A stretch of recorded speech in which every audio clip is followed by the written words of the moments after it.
Word up, mic check. I am honored to host our special guest for this conversation, the incomparable artist, MC, producer, filmmaker, formerly known as Problem, currently known as Jason Martin. What's going on, brother? Appreciate you, man. No, I appreciate you. So where are we right now? We are at the UCLA. Yeah, that's what I was told this is called. This is Mike and Key's spot. I've partnered with them in this situation, and this is where I've been working the last few months. Yeah. And we're curating something special, man. Mike and Key's, just the speed and that they work at, and the quality at that speed is unmatched. So we running them up like crazy. Like you go in there, you get your beats, you come in here, we record them, and it's like, we got producers in here, Phonics is in here, we got AC, we got CA, we got Mars, we got a lot of people that come through here, but you get your music hot off the plate and get straight to it. So, you know, it's no emailing beats. You get what I'm saying? Nobody else hears the music. It's curated just for you.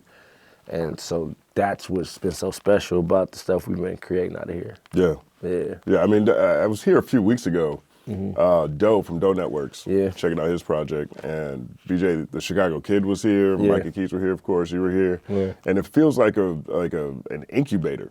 Yeah. You know, like it's like just a perfect place for an artist to catch a vibe and create a product. Yeah, and you just never know what might just walk in the door, just because collectively our Rolodexes are, it's a wide range of people that we know just because how long we've been in the business. Yeah.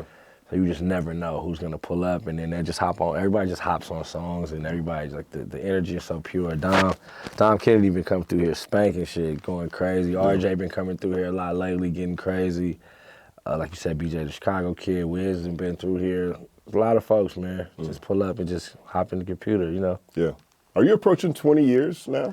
Man, 16? Is it fuck almost yeah. 20? Yeah, we knocking on that door. Yeah. Double decades. It's kind of crazy, and it spanned through 3 decades. So I've got to watch a lot of things like resurface and come back. Yeah. You know, like it's very interesting. I always, you know, I used to pop that shit. I'm gonna be here forever. Like that's rap cap, but to really like, oh no, this shit for real. I'm still here. You know what I'm saying? And in a good seat in it. Super exciting.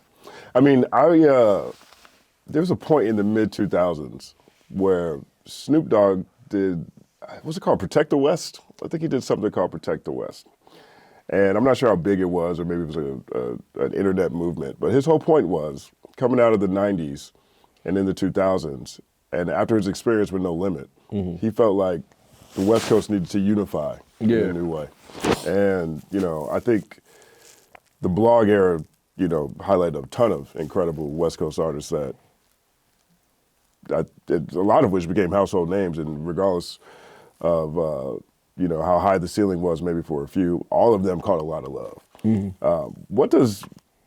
How do you look at the music industry, the rap industry from when you first entered in comparison to now? A lot of similarities, but it's just very different. It's just way more opportunity.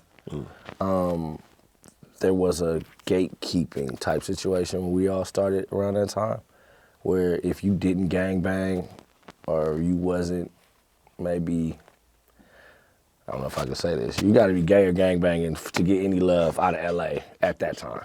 And that's just what it was. Like. Right. So for the guys like me that didn't fit in either of those, but I had my own lane, like there was no really, you have to attach to somebody who was that. You know, and I can really just start running down the names from Gang to Snoop, everybody. Like they all had to be attached to some type of gang or something to get the love. But to now where that's not the case, I think that's the biggest difference, where the Tyler, the Creator, is a West Coast artist, you know what I'm saying? Like in the highest form that you've ever seen. Yeah. And he's just as big as a Snoop Dogg, you know what I'm saying, who's one of the biggest Crips to ever walk the earth. That's the difference. Once the gate got knocked over, any and all styles, all representations of California were able to shine. Yeah. You know. How'd the gate get knocked over? The internet? The internet, and then independents saying, well, all right, well, we're not gonna go take your high-end loan. We're gonna take our money and take our resources and do it ourselves, and then charge you guys to be partners. That changed everything.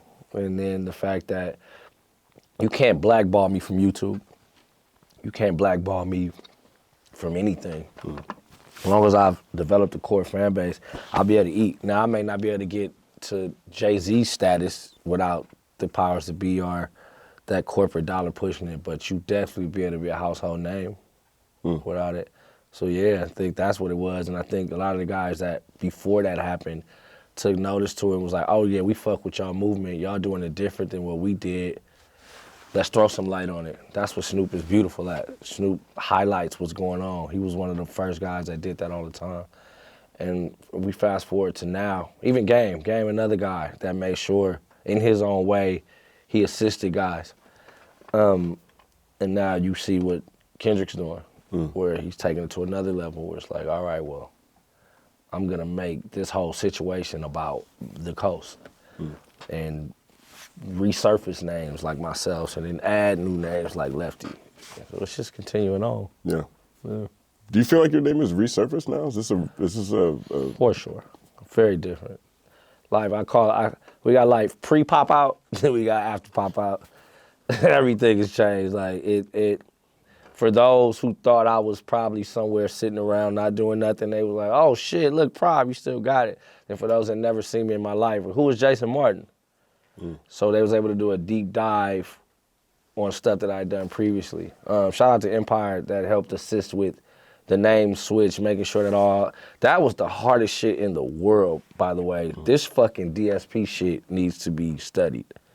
That shit, like, it's crazy how me changing my name took 2 years for me to change my name back to my real name.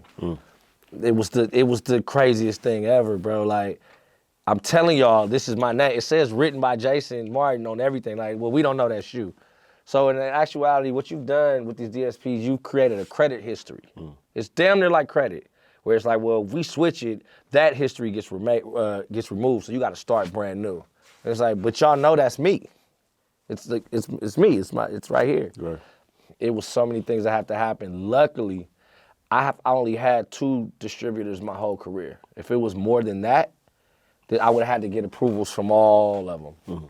So Empire and Sony Orchard is the main 2 people that's had any catalog from me. Those 2 did an email exchange like to verify that I'm me. Then everything, I watched things gradually start switching over. So it took you 2 years? 2 years. 2 years? 2 years.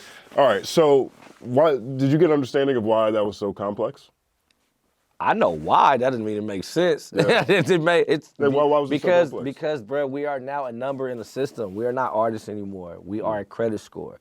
And the score is based on whatever number they want to put on there. Like, I don't know if that shit real or not. Where can I check that at? I don't know. It's all these. It can get deep, that conversation. But as an artist, that's weird. That's high level weird. The fact that I can tell you, like, no, I'm gonna now go by my government, and it's like, well, whoa, you can't. If you notice, the first few projects I dropped as JasonMartin, it said JasonMartin and Problem. Yeah. I had to have them both, because I was trying to still utilize this 1 million people that I've already developed. And they were like, nah, I can't work like that. Then they caught me and said I couldn't do that, because they said, well, you the same person. I'm like, duh. So now you're telling me, so hold on, wait. So now you're telling me I can't do it because I'm the same person, but you won't convert everything over. Yeah. But again, shout out to Empire, man. They made that happen and shit. And it happened just in time because then the pop-out came and now we're here. But yeah, I definitely feel a resurgence. It's a difference. I got people walking up to me saying my real name to me. I haven't had that happen in 25 years. Yeah. Hey, that's JasonMartin. Like, oh shit. I thought it was police back in the day when somebody used to call me that. How's your father and your kids feel with the name change? My dad loves it. My mom loves it. You know what I'm saying? They always thought that I was trolling. It's like, bro, you never was like a bad guy like that. I'm like, well, you guys were never supposed to know I was a bad guy. I was doing my bullshit on my own. But in actuality, man, it's a lot in the name. It's a lot in words. And I probably did attract more problems than I probably should have with that name. And I noticed I haven't had any. I haven't had any issues since my name changed. And even people that I may have had any scruffles with or any disagreements with, all those things have been calmed since then, because they just can tell that there's a different energy that I'm walking with. You and Bad Luck have a conversation about that? He changed his name first. Okay. He's Good Luck, Yeah. right? But I tried to change my name in 2016, and my team talked me out of it. Why? It was like, bro, you've developed this huge following as Problem. This is gonna be crazy for you to just go left out of nowhere. And it made a lot of sense back then. But I wish I would have did it back then. You know what I'm saying? But I mean, shit, we here now. But definitely talk to Luck about it. Talk to 2 Chainz about it. Talk to a few people that I know have done it successfully. Names are powerful. Very powerful. You know, I mean, because Luck and I used to talk about this before. Even before he changed his name, he would say, you know, I think I got to make that switch because there is a spiritual connection. Totally. To how we brand ourselves. Totally. Very powerful. I can attest. My life has been drastically different since I changed my name. Yeah. My overall life, not just music. That project, CHUPACABRA. Yeah. Fantastic. Thank you. Fantastic project. And, you know, it screams loudly for 2 generations of Compton, you know, but broader culture in general. You know, the samples you guys are pulling. There's a ton of features, games on there a bunch of different times. You know, can you talk a little bit about how that collaboration came together for people who might not have heard your story about it? Rand is crazy. It actually started this time last year. I do this thing called Hell Week where I just record. I got to get 3 ideas done a day.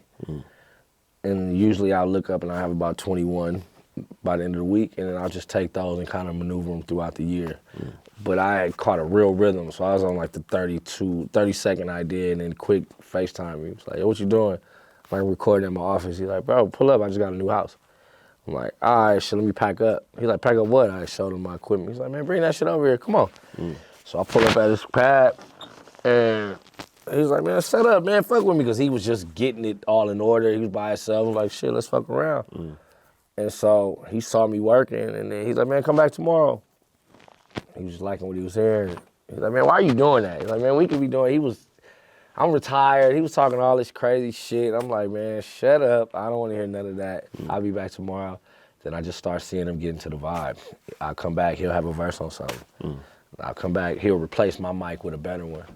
Come back, he got speakers up. Now he's building out my system, then removing my system and putting his in the living room. And now we looking up and there's 10 records, now there's 15, and it's just us collaborating, not giving a fuck about nothing. He's making chicken, we drinking champagne, and we just having a good time. Words gets to spreading. Jay Worthy reaches out, I have him pull up. He sees what's going on, he's like, man, you know what I really do? I'm like, what do you do? He's like, man, I usually A&R people's project and do creative direction. I'm like, I didn't know you did that. He's like, can I do that for this? I'm like, all right, I don't know. He's like, just give me 3 beats that you have open. I gave him the beats, he came back. He's like, oh, Bun B's about to send something. Then Bun B sent something, then Currency sent something. Then everybody, he just started having people sending in verses. So I'm like, yo, this is becoming a thing. So now I'm like, all right, we gotta really go find a situation. This is getting bigger than what. Now Quik's excited, everybody's getting excited. And I'm like, fuck it, let's shoot our own video. Let's just keep acting like we're the label. And then we looked up and we had the whole project. And then Empire heard about it through Chase Infinite, shout out to him. A few other companies reached out. We went with Empire just because of my past history with them, and we got that thing out. It was kind of crazy though. I had this thing, cause Quik and Quik's not a huge streamer. He's like a physical guy, like he sells a lot of physicals. And I'm like, bro, we gotta build this thing up. So we're gonna roll out about 6 songs before this shit even drop. So we rolling out, and now the rhythm is picking up. We didn't drop the Easy Call come out. That shit's going crazy. I'm like, all right, we got another week. For some reason, Empire say, hold on, you guys gotta wait a couple of weeks. I'm like, yo, what the fuck are you talking about? We gotta wait. Like, it's going up. Like, bro, we got some things we can move. If we move it here, this can happen here. And I'm pissed. But the new Jason is like, you know what? That's how God has it. Fuck it, I ain't tripping. The beef starts within that 2 weeks. We would have been wiped completely out. I'm talking about the beef begins, and during that 2 to 3 weeks, the whole world is tuning into these 2 guys. Our album was supposed to drop on May 15th. We would have been in that shit and fucked up. So I always clown Neiman and like, man, y'all niggas had the inside on something, man. They was like, nah, we was doing it for some DSP shit, but thank Jesus we did, because then our album ended up dropping 4 days before the pop-up. Right. Yeah. It was like God took over. I mean, Jason Martin. These things that happen, there's no problem. Right? Yeah. I mean, that beef, you know, I mean, Big Sean's got the worst luck in the world to me. Yeah. You know, he dropped his first freestyle the day that Like That drops to announce his new album. But so many projects just got lost. The Homegirl Rhapsody shit got cooked up in that. There was a few people I know that was like, they were rolling out to that time, and the industry stopped. What was your first reaction when Like That dropped? Funny story is, so this all stems from CHUPACABRA. Yeah. So Rodney O is Quik's business manager. So I'm with Rodney O during this project every day. So he comes in, I want to say like a couple of months before, like, man, my daughter said, man, that Future sampled the song. I said, what are you talking about? He played me, I guess Future played it at a club. I said, oh, you out of here. He's like, what? He's like, man, that shit good? I said, yeah, man, that's Future. What the fuck are you talking about? Said, oh, man, shit, man, they said they gonna drop it. Whatever. He's like, man, they reached out. They sent me the song. So they sent him the song, but it cuts off, like after the Future verse. It just goes off. He's like, I wonder why they didn't send the whole song. We're like, shit, I don't know. Maybe they didn't want you to leak it. So he's doing the business for that song while we're doing CHUPACABRA. Mind you, Jay Worthy's over there. So now we're hearing that like that is getting ready to drop. I think they debuted it at, what was that, Rolling Loud? I'm like, oh, you out of here. It's gonna be crazy. You got Future, Metro, it's about to go up. Yeah. That Friday morning, that Thursday morning, you know, I'm from over, you know, we all from the same section. Me, Compton, you know, Kendrick. Birdie got in my ear like, hey man, I heard the boy on there. I'm like, no way. Yeah. I said, hey Ronnie, I heard the boy on there.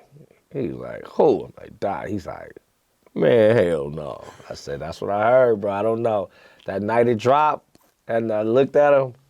I said, oh, you hit. You hit. Like, you know what I'm saying? Roddy, he does business for me too, so it was funny. I saw that thing coming since February. Yeah. But I didn't know I didn't know this was coming. Yeah. So, very interesting. Hit the earth like a comet. That was crazy. So for me, on my homeboy Rodney, to watch his life, well, he's already, that thing, they sample that thing 5 times a year anyway. But to watch his life flip to where now that record is, what, 6 million sold right now? Just to watch the business of it happen. Yeah. And then know that, damn, now you're intertwined in something so legendary that happened in hip hop forever was crazy. Yeah. So I had a different impact on it. I didn't get it on like, damn, he dissing Drake. I'm like, damn, the homie finna crush. Yeah. And he dissing Drake. It's just crazy.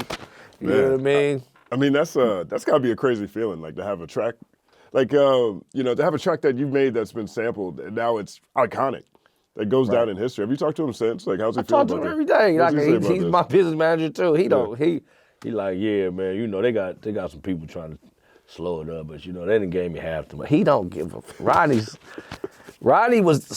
independent. He been independent since 1986. Okay. So he owns that record before anybody was owning anything. So he's never been like the guy that didn't have the money. So all this shit be like, yeah, man, it's just gonna work out. Even right now, I'm like, bro, you going to the Grammys? He like, shit, we just gonna lose and not like us. I'm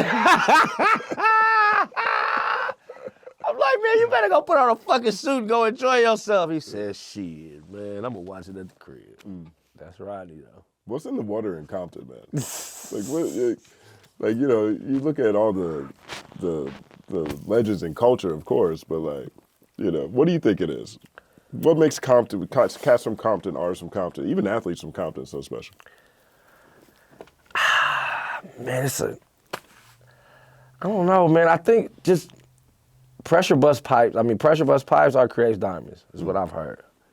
So you can either be super successful or super fucked up when it's that much pressure just to stay alive.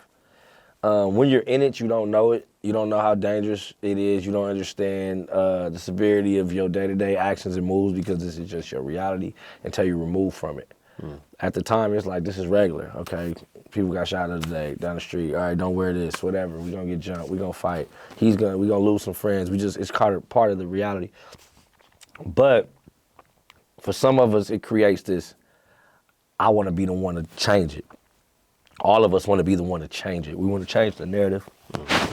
And then you notice all the people that were a part of changing it been knowing each other a very, very long time. So we've been kind of keeping each other up. It's been that kind of vibe. And then you going at so much history, bro. Like we really kicked off, and when I say we, I mean Compton, kicked off the resurgence of real independent, black-owned hip-hop. Like with Eazy-E, like people like to never have this conversation. He was the first. He was the first to invest in Dr. Dre and Cube and turn those guys into how it came for them to become the guys they became. Suge was around. Like, these guys watched him, and that was a guy who took his money and put it into his homies, and it changed the world. You know what I'm saying? Then to follow up with the Dr. Dre's, then the Suge Knights, and then just the people that kept coming.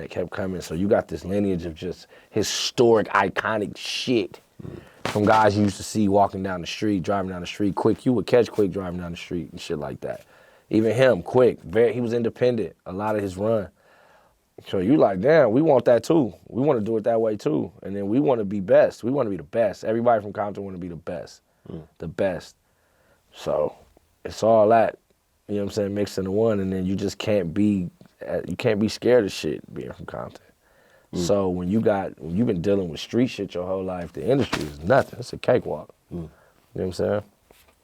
It gotta be a little of that. Do you ever feel pressure? Not to compete with that, no. No. I feel pressure just trying to be a good dad and, you know what I'm saying, make sure that the family is okay. Like, that's the pressure stuff. Music is like the playground. You know what I'm saying? Like, I probably used to though.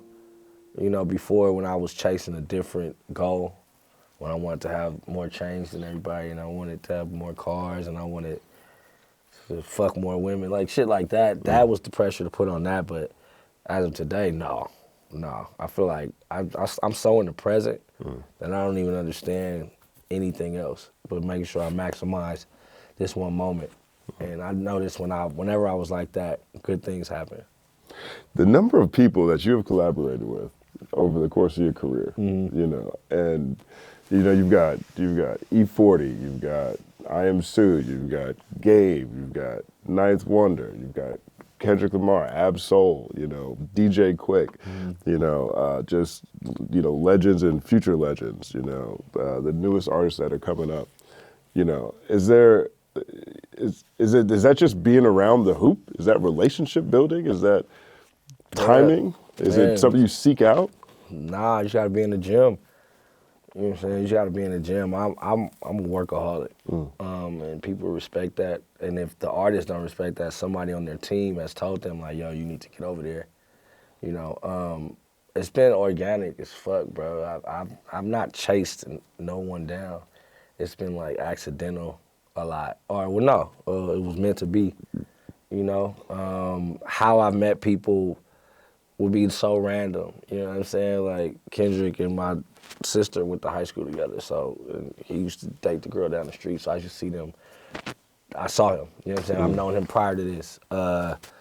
Quik, I met Quik by getting my first gig working with Snoop, which Terrence hooked me up with.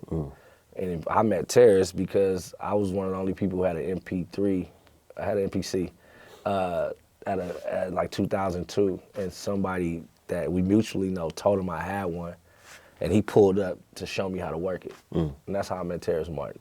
It's the most crazy shit ever. He came over and made a beat, and he made it so fast, like, yeah, nigga, you can have this. Like, he was so popping on me. I'm like, fuck this. So I did a song, and I burned it on a CD, gave it to the homie that knew. I'm like, man, give him back that. He ain't just finna pull up over here like that. He respected the fact that a song came back to him the next day, and we ended up linking. So it's been so random. Everything has been meant, you know? Like I told you the Lefty story, like how random that was. They wanted to get on Like What? I said, man, just send me the session so I can make a new beat, and now we're working on this album. It's just been happening like that, bro. I'm always trying to be of service. You know what I'm saying? Yeah. And I think that's what's helpful in this industry is a lot of people that don't move like that. They want to be the biggest guy in the room. They want to have the shiniest hair. They want to, I don't give a fuck about none of that. I rely solely on skill. I feel like I'm very skilled at what I do. And there's a very thin line, I think, between competition and collaboration. Right. You know, and, this is a competitive art form, at its core. But all the best, arguably the best stuff that's come out of it has been a merging of talents as opposed to one outshining the other. Right. And CHUPACABRA sounds like that to me.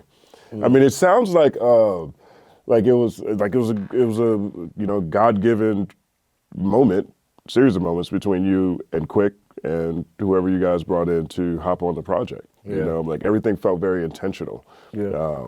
And everything seemed crafted for what was best for the song. Totally. Yeah. Totally. I removed myself off a few songs on CHUPACABRA. Oh wow. Yeah. The song wins at all points with me. That's the biggest ego in the room, the song. So Biggest ego in the room. it's the song. I like that. The song is first. The song first, second, third, and fourth. Yeah. I don't give a fuck who you are. I don't care about the size of your career. It means nothing to me. If it don't fit, it don't fit.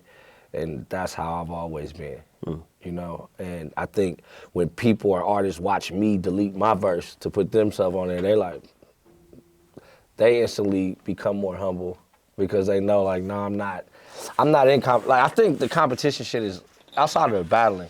There's some rap, that's some hip hop black nigger shit. That don't happen in no other genre. We don't see Katy Perry and fucking Taylor Swift getting into it over who the fuck had the biggest album. That doesn't happen. They've pinned us against each other so much that it's crazy. And like I said, outside of a battle, it shouldn't be like that. And I don't operate that way. You know what I'm saying? I've written for folks. I've produced for folks. I've given people some of my best songs. Been like, here, you know what I'm saying? This is for your project. You take it. Because I just know the hours I put in the gym, I'm not gonna run out. Strictly because of the hours I put in the gym, not because I think I'm better than somebody. It's just, I know that I've put in 40,000 hours in here. And that's where my confidence lies, and it's always gonna lie there. So that's not scary to another artist. I remember when I would be writing for folks, and I had to learn, man, I can't even walk in, that's a problem. I can't even wear my chains, I can't do nothing, because I would watch people be intimidated. They'd be like, oh, he gonna tell somebody, or it's gonna be this and that. So I would purposely dress down and come dolo and be like, look, bro, nah, it ain't even none of that, whoop, just so everybody can feel cool, because that shit don't mean nothing to me, making you feel like I'm one up or none of that. If the song's whack, we're whack. That's it, bro, the song. And that's for me. I don't know how everybody else thinks. You know what I'm saying? But the song is first, because without the songs, we not here. I'm not getting the fly interview in the movie theater and none of that without the songs. Right. Yeah, I mean, I think most of the time, when I first became aware of you, I didn't realize how many people you were writing for. You were writing for Snoop for a long time, on a few projects. I think ghostwriting or collaborating or songwriting, whatever they call it. No, we were more so, I wouldn't even call it ghost, because people, they got that wrong with Dog. With Dog, it's we craft together. Okay. It's he has ideas, I have ideas. He writes, and I'll say, well, let's try this. Or I'll write something, he'll be like, move this. It's more of a collaborative thing. I've always done that with artists that I've written with and for. It's rare that I give you the whole song. It's happened, but it's rare. With Dog, it's different. But with, with Puff, he's I don't know, we can't talk about him for some reason, but with Puff working with him, it's he's gonna take the words, and I could never say them like that. Snoop is gonna take these words, and I can never say it like that. You know what I'm saying? Chris, I wrote something for Chris Brown for my shit, and the demo, if you heard it, sounds terrible. It sounds terrible. So I think they like to demean when somebody else is assisting with writing in black music only. We gotta stop that. This shit is a collaborative effort, man. You have to jump these songs, the biggest songs in the world. They have 4 or 5 writers on them. And I love that we're able to bring that to the hip hop space now. I think it should be less demeaning when somebody says, yeah, we wrote this together. Or we produced this together. I don't know why it's so fucking hard to just add somebody else's name if they did the work. And again, that's a black music thing that we gotta change. A hip hop thing, not black music. Hip hop. Hip hop. Cause you know, they pimping us like crazy, you know. Hip hop, we have to change that. We have to, or we're not gonna survive. They already tried to end hip hop on our 50th year anniversary. We saw all that shit they was throwing at us for this year to come back and be so triumphant because of how collaborative everything has been. If you really just look at why it's winning, it's far more collaborative. Openly collaborative too, not like, man, do this, man, I'm gonna get you on the back end. The fuck? Break that down more. Like, in what ways do you see hip-hop being openly collaborative this year? We're gonna probably go through this a few times. The Pop Out was openly collaborative. He didn't need none of us there. Like, it was gonna sell out. Those 200 million people were gonna watch it, regardless. And instead of just him doing a show, he invited 30 guys to come do it with him. Like, that's unheard of. That's unheard of. It hadn't happened ever. You know what I'm saying? Ever. CHUPACABRA. I don't know if I would have just been so openly to be like, all right, Jay Worthy, do your thing with my music before. It was like, nah, fuck that. God walked me in here for some reason. Let's see, like, let's rock. And it worked out perfect, man. That album doesn't happen without Jay Worthy. You know what I'm saying? Quik allowing me to come to his new home and set up in his living room. And then when we doing these interviews, he's openly telling people like, nah, I produced this. Like, let's go on Drink Champs. Instead of, I had Drink Champs set up already. My thing was like, nah, let's go together. You know what I mean? Let's stop this me against the world thing amongst our culture. Terrence Martin, he preaches that. You know, constantly. And even now, like, I just saw Roddy Ricch and Terrence just dropped something. Usually they wouldn't have put Terrence's name on there because he's not saying words. But look how more powerful it is now with Roddy and Terrence. You get what I'm saying? It's I think we all learning. We're learning that this is the way. This is the way they was whooping our ass in the business side of things. Cause the lawyers are collaborating with the CEOs and shit to take all our fucking money and fucking to do all these crazy ass deals.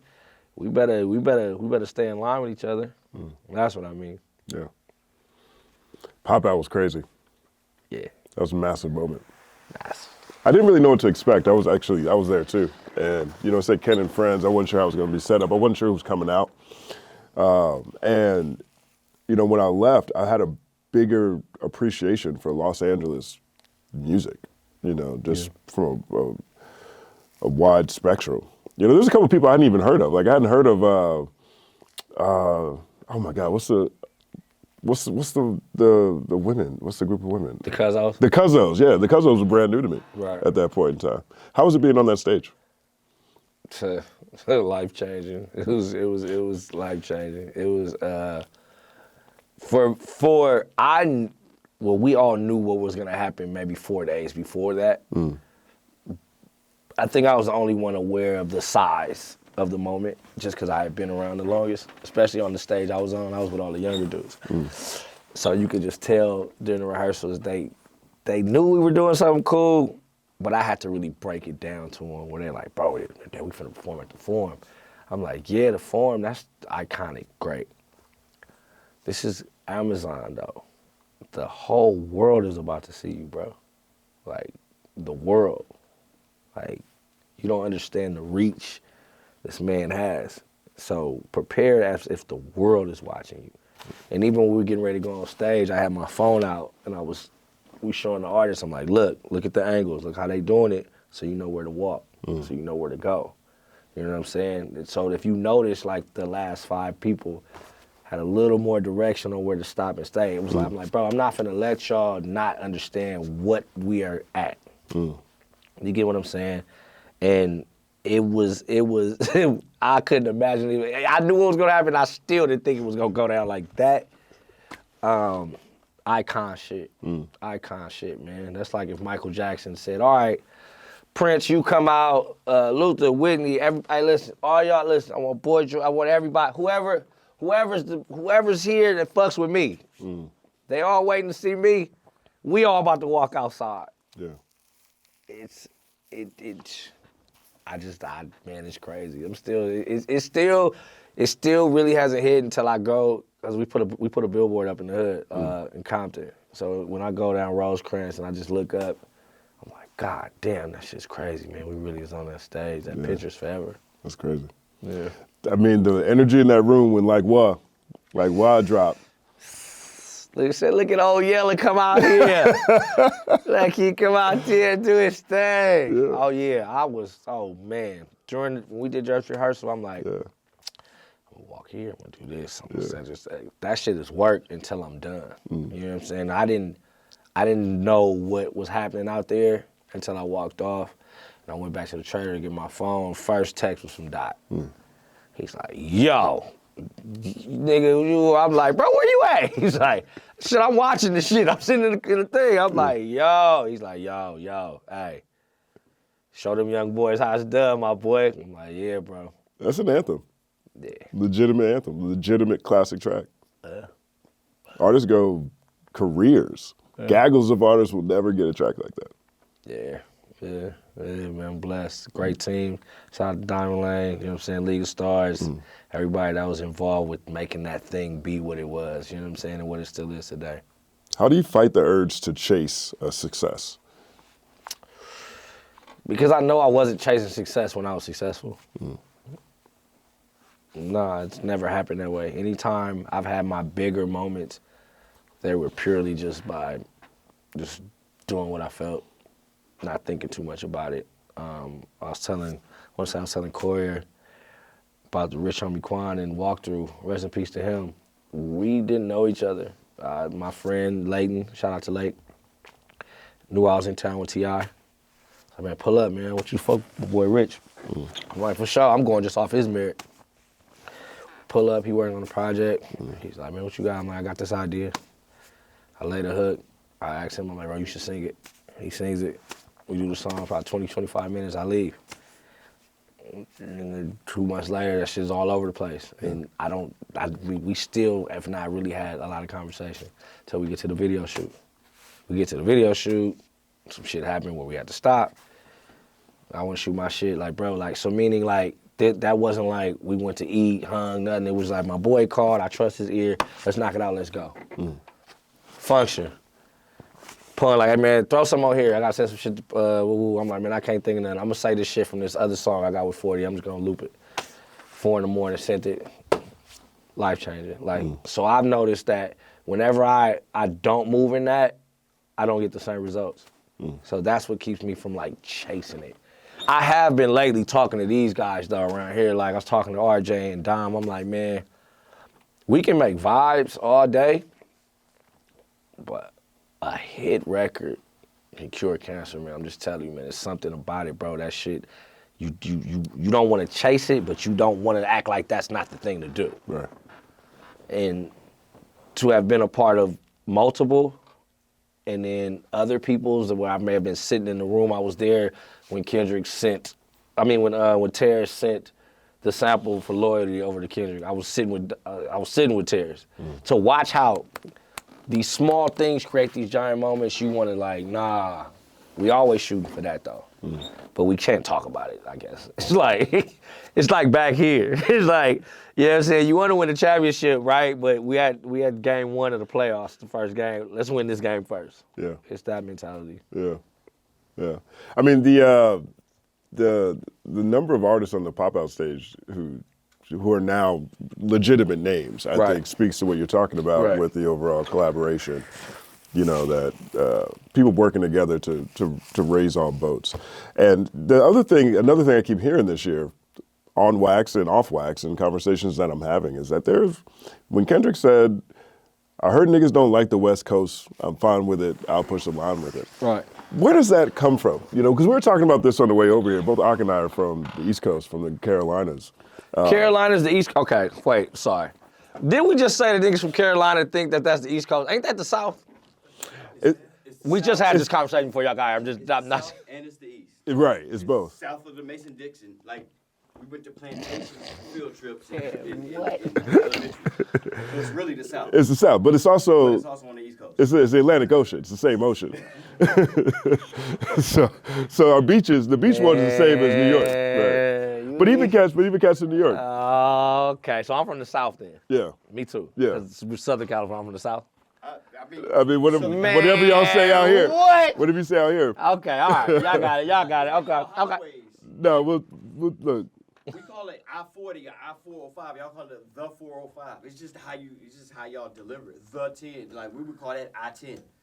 So North Carolina is not the South, No, it's the South. It's the South. but it's the East Coast too. Of course. Got it. Yeah.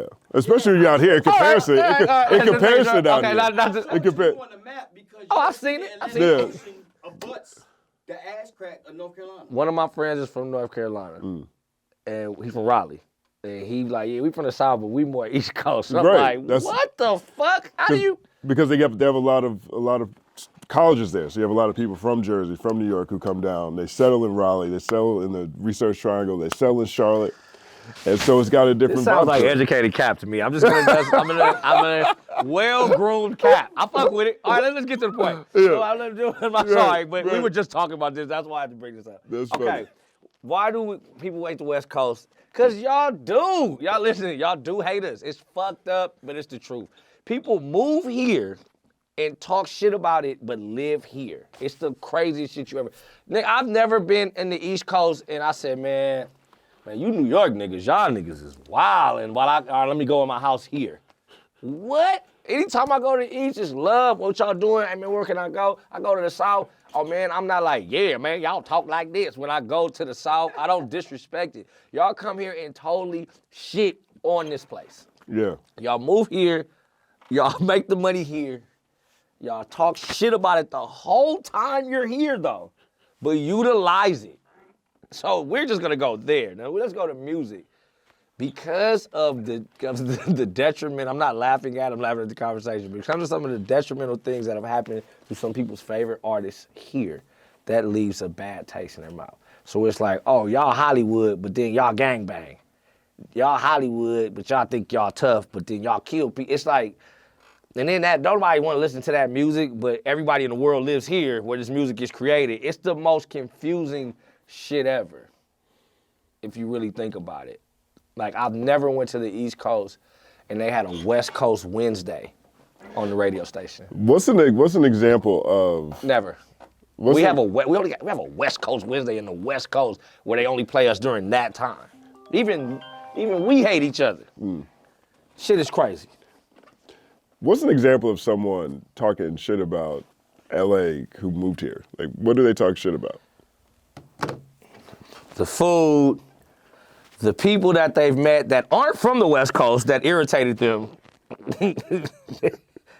But LA niggas ain't shit, but the nigga you talking about is from fucking Montana. The women, the politics, the music. They don't like any of it, but they're here. I can't fathom it to save my life. Like, we are the most talked shit about place in the United States that everybody comes to make all their money. It's a very pervasive conversation this year. Like, I think by the fact that all the people that thought Drake was winning should let you know how much you don't like the West Coast, because that means your ears don't work. That means you're using your eyes. You're using your eyes to tell you what sounds good. When do you think the perception that Drake was winning switched? It didn't switch for a lot of people that wasn't from here until not like us. And that's the issue. Because that means you're crazy. Because that means you didn't hear Euphoria. That means you didn't hear 316. That means you didn't hear Meet the Grams. That means you didn't actually hear it. Like you wasn't listening. And I heard somebody say, well, then he dropped the West Coast one, and that's why he won. He dropped the West Coast one. So Alchemist is not from the West Coast, I would assume. Oh, he is. My bad. Oops. Oh, wait, Soundwave, he's not from the West Coast at all. Oops. Man, this conversation y'all ain't got enough tape for this one. that lets me know that we gotta be crazy. Dude, they said he didn't win till he dropped the West Coast one. It's 4 different styles of West Coast the whole time. Yeah, but he dropped the West Coast one. This nigga Alchemist been killing shit all year. That one wasn't the West Coast one. Oh, man. It's crazy. How can you listen to Euphoria and think that that boy was ever up? Like, ever. The West Coast one. Like, that irks the fuck out of me. Every album Kendrick has dropped has been a Compton album, because he's from Compton. Every album Tyler, the Creator, has dropped has been a West Coast album. He's from the West Coast. Billie Eilish drops West Coast albums. Doja Cat drops West Coast albums. They are from here. But unless that shit go, hey, it got an 808, it ain't from, it's not, bro, what are we doing, guys? That lets me know you hate the West Coast, because I've never turned on the Future when it was like, oh yeah, man, that's that down south one. When he dropped that down south one, I've not done that one time. Like, no, that shit bang. That shit fire. I'm not regionalizing it on it where it sound like it's from. It's like, no, that's good. Never. I didn't hear Dirk's all my life. Oh man, that Chicago shit going crazy. Not once. I've never done that. But everybody else, bro, what was I telling you about the journalists? When they write our names right now, you're not gonna do this because we know each other. Right. If we did this exact same interview, the same level of intellect, the same spot, they would put West Coast artist JasonMartin. Why can't I just be JasonMartin? Like, why? Why do we have to specify that I'm from over there? Because if I was from anywhere else, it wouldn't say Atlanta artist. It wouldn't say New York artist. I'm asking, you're a journalist. Somebody let me know why I'll say this. I think a lot of times it's recognition, name recognition, right? And I think, they're not going to say New York artist Jay-Z. Never. They're not going to say Brooklyn rapper Biggie. Nope. But at a point in time, they might have. Like if the internet, for example, because a lot of it also is an SEO play, right? Like let's say, if you're going to do a story on AZ right now, right? Well, a lot of people might not know who he is, so but West Coast rap is an SEO play. You might want to just get the extra SEO boost so you can get the story out there, because these algorithms are not our friends. Okay, so do you don't think that minimizes? I think that away from regionalizes. It definitely regionalizes. It 100% does that. But the West Coast is a powerful region. Why, when everybody hate it? Well, that's the part I'm trying to understand. That's on you guys. I'm trying to understand. I love it. I'm from here. Like, I love it. I love it here too. Guess what else? I love Fayetteville. I love Atlanta. I love Chicago. I love when I go everywhere. I've never walked into anybody's fucking city and been like, paid my money, flew there and be like, man, this shit whack as fuck. This dirty as fuck. Why the fuck am I at this man? Y'all bitches weak. Man, y'all niggas ain't shit. Man, why y'all playing y'all own music in this motherfucker? I don't want to hear this. I don't want to hear this New York shit while I'm in New York. I don't want to hear this New York shit while I'm in New York. Niggas go to art clubs and be like, man, y'all play too much West Coast music. What? You're here. What? Bruh, this is the foolery I've been having to deal with, like, for my whole career. Like, why do you think we all have to make Southern sounding raps to break from out here? I didn't break until, like, what? It's a flip of a Young Bleed song. Yeah. Why? YG didn't break till My Nigga. A Southern record. We always gotta bend to somebody else's style before we get huge recognition, which is insane, because I don't know any other region that has to do it that way. New York is another region that, New York, in my opinion, it's a travesty the way they threw away their sound, because you have a lot of Southern leaning sounds coming out of New York. A$AP Rocky, the whole A$AP mob influenced by Texas and the Midwest. Drill, New York drill is that they imported it from Chicago. But you see how y'all now call it New York drill? Y'all just took it. Now it's New York drill. Well, see that? we regionalized it like West Ain't Coast that about a rapper. bitch? Like West Ain't Coast that rapper. about a We shit, regionalized it. What? Are you serious right now? Bro, what? But my point this is, is crazy. But the point is, it's not its own sound to me. And I think that's also a bigger example of how everyone's from the internet. And so, virality, however it flows, does play a role in the decisions people make. But I can't front though, GNX just dropped and there's a lot of polarizing opinions on the title track GNX and Peekaboo, which are arguably the most immediately identified to unfamiliar ears as West Coast music. Interesting.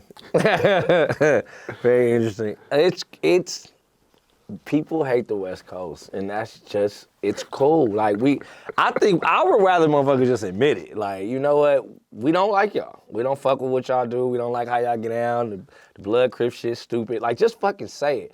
But don't say it from here. Like, say it from your house. Like, say it from your city where you live, and I'll totally get your opinion. But living here saying it, it's kind of crazy. I mean, it's a perspective that's been out there for a long time. I remember Snoop Dogg on stage at the Source Awards. Y'all ain't got no love for the West Coast. Right. We the biggest in the game, and we sitting here getting booed. That's just crazy. Like right now, somebody was like, "Oh man, Kendrick did the West Coast album," and I was like, "Don't say that. We gotta stop. We gotta stop."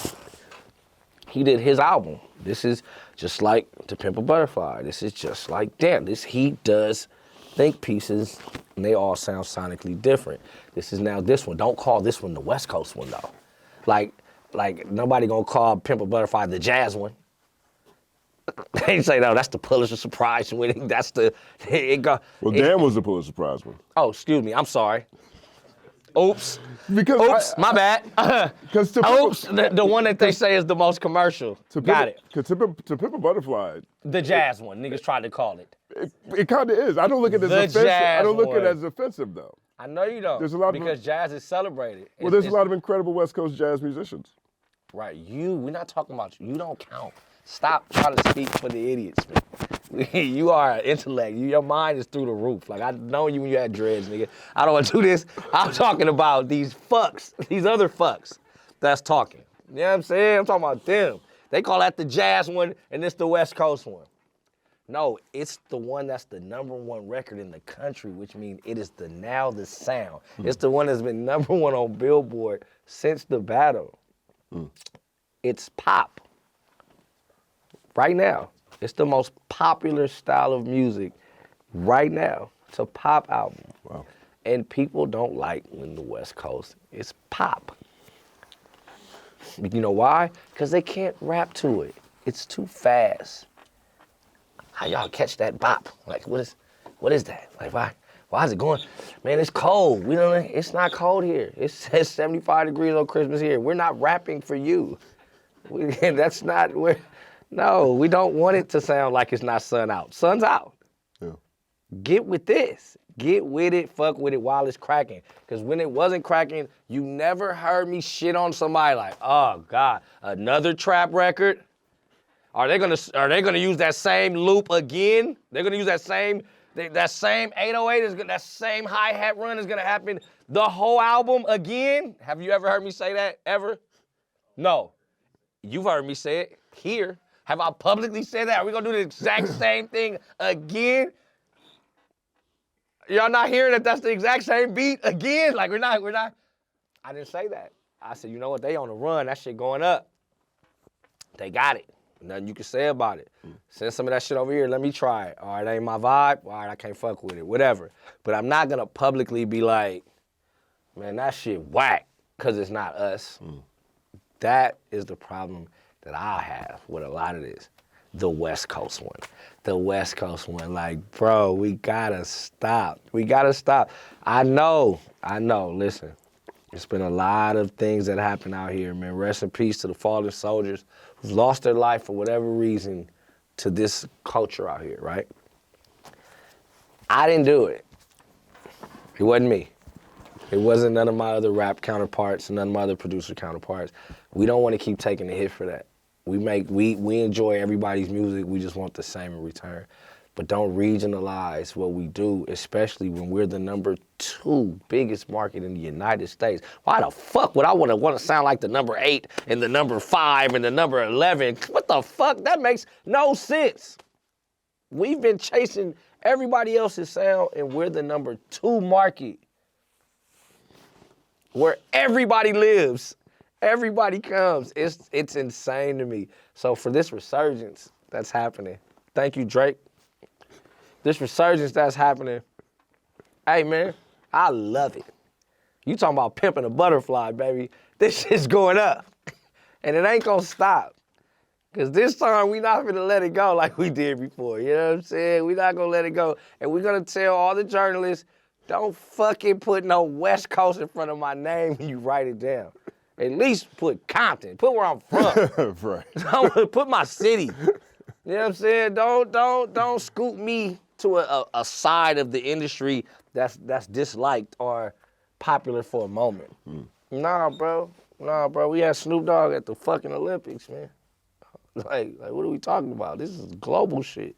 I mean, Kendrick did have that line on Dodger Blue where he says, people say they hate LA and they never been south of the 10. Never. I like taking my friends from out of town to Compton and to Watts and LA so they can see, like, they be like, oh, they do some shit like this. It's like half-ass like racist where, you know, somebody like, oh, man, you're cool for a black guy. It's like that type of shit. They do that to us. Like, oh, man, LA is all right. Oh, man, y'all don't act like Hollywood. What? Wait. You're judging a place where all the world comes and hangs out as on how Los Angeles culture is? That's your bad. Can you blame him? Yes, because I don't do that. But you're from here. You understand the nuances. I'm talking about when I go to other people's places. I don't judge if I have one bad thing at the gas station where the clerk doesn't do it right. I'm not finna say, fuck Atlanta, they're stupid and they don't know how to act. No, I'm not gonna do that. I'm gonna assume that person's having a bad day and continue on with my trip. Right. Like, I'm not gonna shit on it just because I don't understand it or it doesn't make sense to me. And that's the problem. That's the real issue. Like, people don't understand the cadence in which this works. I'm from LA and I don't like the gangbang shit. I don't give a fuck. He's watching me tell gangbangers in here all day, man, that shit cap. I get it, I understand it, but that's not the end all be all of what Los Angeles is. It's one part. It's a part that you must respect if you plan to indulge. But that shit takes up the majority of people's mind space when they think of California, and that's not true. It's a whole Bay Area up top that don't have none of that shit going on. You got Nevada, you got Seattle, you got, you know, San Diego, it's a lot going on over this way. And we all don't sound the same, we all don't act the same, so don't fucking write us up the same. You know, I like how you don't judge other cities that you don't understand. But if someone's dog dies, right, it might be a problem. No, because that don't make no sense to me. Because dogs are chained up. They're chained up. They're on a chain, and you put them in a cage. And you tell it, shut up, you kick it, you hit it, you feed it your scraps. This sounds like slavery. That's what it sounds like to me. And for what I was told slavery was, and you know, I don't like to listen to the white man's history books, that shit probably, who knows if that even went down that way, but the story we've been banged in our head is that's what slavery is. We were chained up without our will, we were fed scraps, they set us up to mate with other motherfuckers that we don't even know, to make more of them to sell. That doesn't sound like what slavery was? Why you laughing, bro? That don't sound like what slavery is? I mean, you know, I'm not trying to justify things. I'm just asking you this people. One question. I'm saying those are not the similar traits of what happened in slavery. I think people who love dogs give them very nice food. They give them and the good top. Slave owners, they fed the light-skinned blacks well. Okay. But how about this? I don't see the commerce side of it. How about that? What? Selling dogs? That's a huge. Selling dogs, but I don't That's think a huge market. The average person who has a dog isn't selling dogs. You crazy. Even the average person, when they want their dog to mate with another dog, they're selling them puppies. I would love to see numbers that would let me know that most people who have dogs. I mean, maybe That's a huge market. Don't huge get me wrong. market. I'm not saying people don't do it, but I'm just saying that I don't think the average person who has a dog is training, breeding. I don't think the average person is doing that. Most of the people I grew up with who had dogs.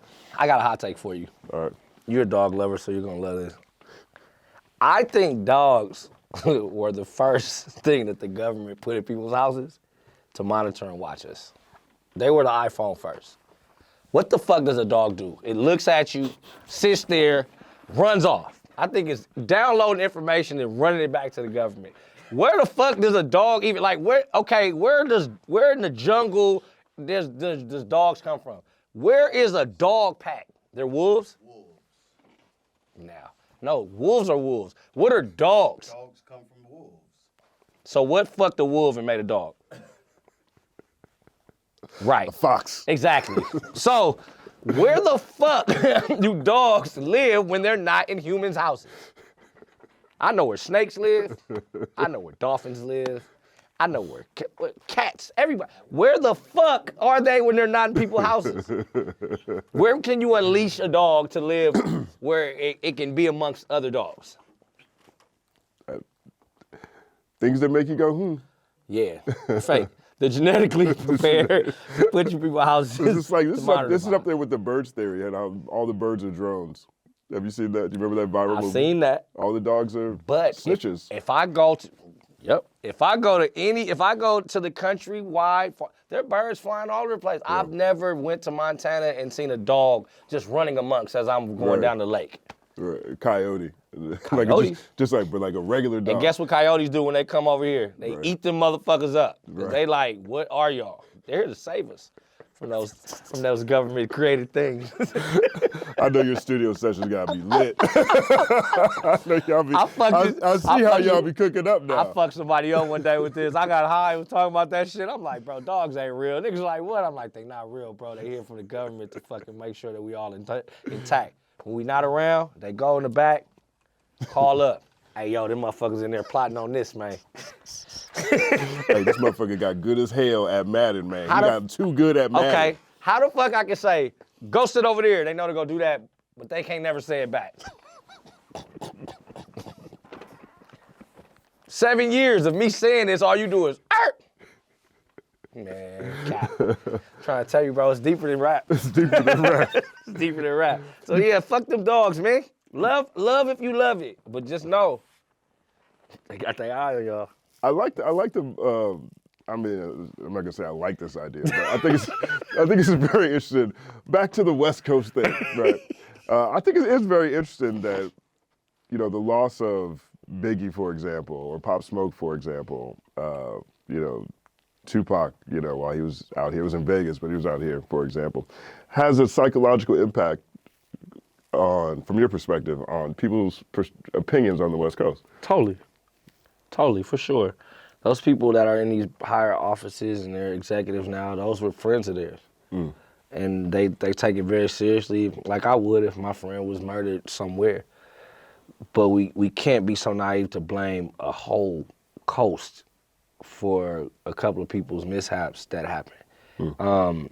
I've heard whispers of, for sure, there are executives in these offices that just won't sign West Coast artists because their connections to Biggie or to Pop Smoke or to this and that. Them West Coast niggas did that. Wow. No, that set of people did that. That's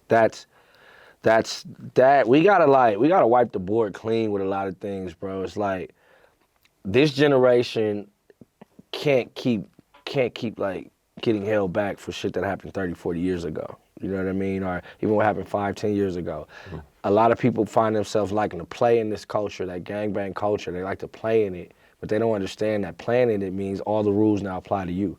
So if you do something that is counterproductive of what those rules are, the consequences are usually death. Mm. That's the rules. That's why I chose not to play in it, because I don't like the hours. You can't even fucking clock out on that shit. You don't get a lunch break, nothing. You gotta be tough 24 hours a day. Right. I don't got time for it. But for those that want to, you know, they want to throw up the P's, they want to throw up the C's, they want to come play around in this shit, okay, there's repercussions when you cross certain lines. And unless you're ready to deal with that, you should stay up out of it. You know what I mean? It's not for nothing. Like, I was just like, the Biggie thing is always going to be a tricky thing because of the alliances that niggas started having with the Crips out here. And that politic that started happening. The Pop Smoke thing is always going to be a tricky thing because... Real quick on the Biggie thing, for people who don't understand, what were the alliances? Meaning like Keefy D. Like, how does... Puffy doesn't know a Keefy D without somebody hooking them up, like, and then they start engulfing in that... They start getting entrenched in the world, that's something they don't know about. That's like me going to New York and finding the biggest drug dealers out there, now planning their politics, but then going home and then bringing them over here. And then when I go over there, the rules switch, I don't know, now it's up. I mean, what the consequences that come with me playing in your field, they come. Like, they just come. Like, don't play with dirt if you don't want to get dirty. You feel what I'm saying? Pop Smoke, a known Crip that came out here. I don't know the ins and outs. I know he did something to somebody. Because nobody just runs and does something to you here. Like, that's what people think. Like, niggas just running up on them, fucking with people. No. A lot of people get out here and they nuts get big because they like, well, I ain't finna let them Cali niggas do me. All right, okay. I would never, the arrogance, I would never go to, where you from again? I grew up in the South. What's North Carolina, South Carolina, Virginia. Equal time. What's the city? Charlotte. Charlotte. I'm not going into Charlotte and I see the toughest nigga there and I'm like, well, nigga, I'm from Compton though, so fuck what you on. Yeah. Right. What? Like, who do I think I am? That I can just come to y'all's place, that y'all have rules in politics, and because I'm from where I think I'm tough at, I can just walk over here and act how I want to act without no repercussions. Oh, y'all some bitch-ass niggas for killing Prob over there. He a great rapper. But Prob came over here acting crazy. He was talking shit to niggas he shouldn't have been talking shit to. He wasn't at the studio and just getting food and fuck with the bitches.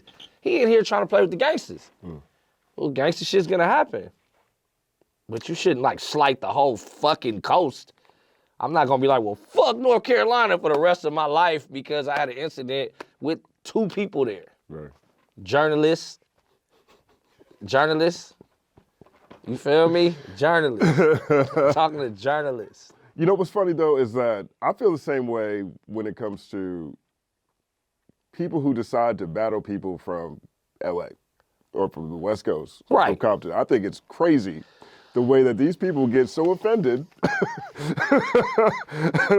Like, this conversation around this battle is starting to really irritate me and how they're framing this as if Kendrick just jumped out the window and then just dropped Not Like Us first. It was the only thing that ever happened. You know, I'm like, you can't go into a conversation with somebody, start talking about their wife, start talking about, calling them an abuser, call his wife a whore and a battered woman at the same time and not expect some kind of retaliation. If you take it there, I'm taking it further. This is something you might not want to do. Yeah. He said it. He told him. He told him at the end of the song, man. He said, listen, this could be a friendly fade, but don't get dark. Because we're known to get the darkest. We're known. Like, okay, well, we don't just beat you. We stomp you out, pick you up, stump you again. Like, and now you're basically you've become a floor mat until we don't want to go to that house no more. But you are floor mat till we don't want to go to that house no more. Yeah. That's what's happened. That's what's happened. Like, bro, like, even if niggas ain't even talking about bro, we assume we talking about him. I was tweeting something about some shit I was talking to the homie about. Oh, you bitch ass nigga, you over here with Drake, he wasn't even talking. I'm like, yo, this is crazy. I'm not even there, bro. I'm not even, y'all wanna, hey man, I really think if this thing went the other way, nobody would have so much sympathy. Right. For the loser. I've never spent this much time talking about a loser in my life. You know what I'm saying? When the Bulls won the championship, we got to actually think a few times on who they beat. Like, we talk about the Bulls winning 6. Right. We don't talk about his weak-ass opponents that they played. him beating Jeff Hornacek and Dan Marley and them. We don't never speak about it. Because the opponents weren't let their word to the level. Right. So why? Why do we keep speaking about the people that are losing so much? I think it's shell shock. People are having a hard time adjusting people hate to the new West world. Coast. People hate the West Coast. Because why would you be, if you've heard any Kendrick Lamar album and then played a Drake album, you know who's lyrically better. Who makes the best songs, that's for everybody. But if you studied hip hop and we just go technique, we go cadence, we go song structure, we go like different pockets. We all know we can't fuck with that boy. We leave Kendrick alone. Like that thing is an alien. Like, you sit that over there. In rap, I'm only talking about raps. I'm not talking about who picks the best beats, who got the biggest machine, who got the most fans. I'm talking about the black and white skill. I thought he was dumb. Like, I know he doesn't think this. I know he doesn't think he can rap better than him. Like, that's crazy. So, the uproar of everybody being so shocked is kind of crazy to me. As an MC, like just an MC, like I could see if it was like Black Thought or somebody he was going against, like, all right, shit, all right, Dot, nigga, get ready. Right. It's Black Thought. Don't let this is. It's gonna get real serious here.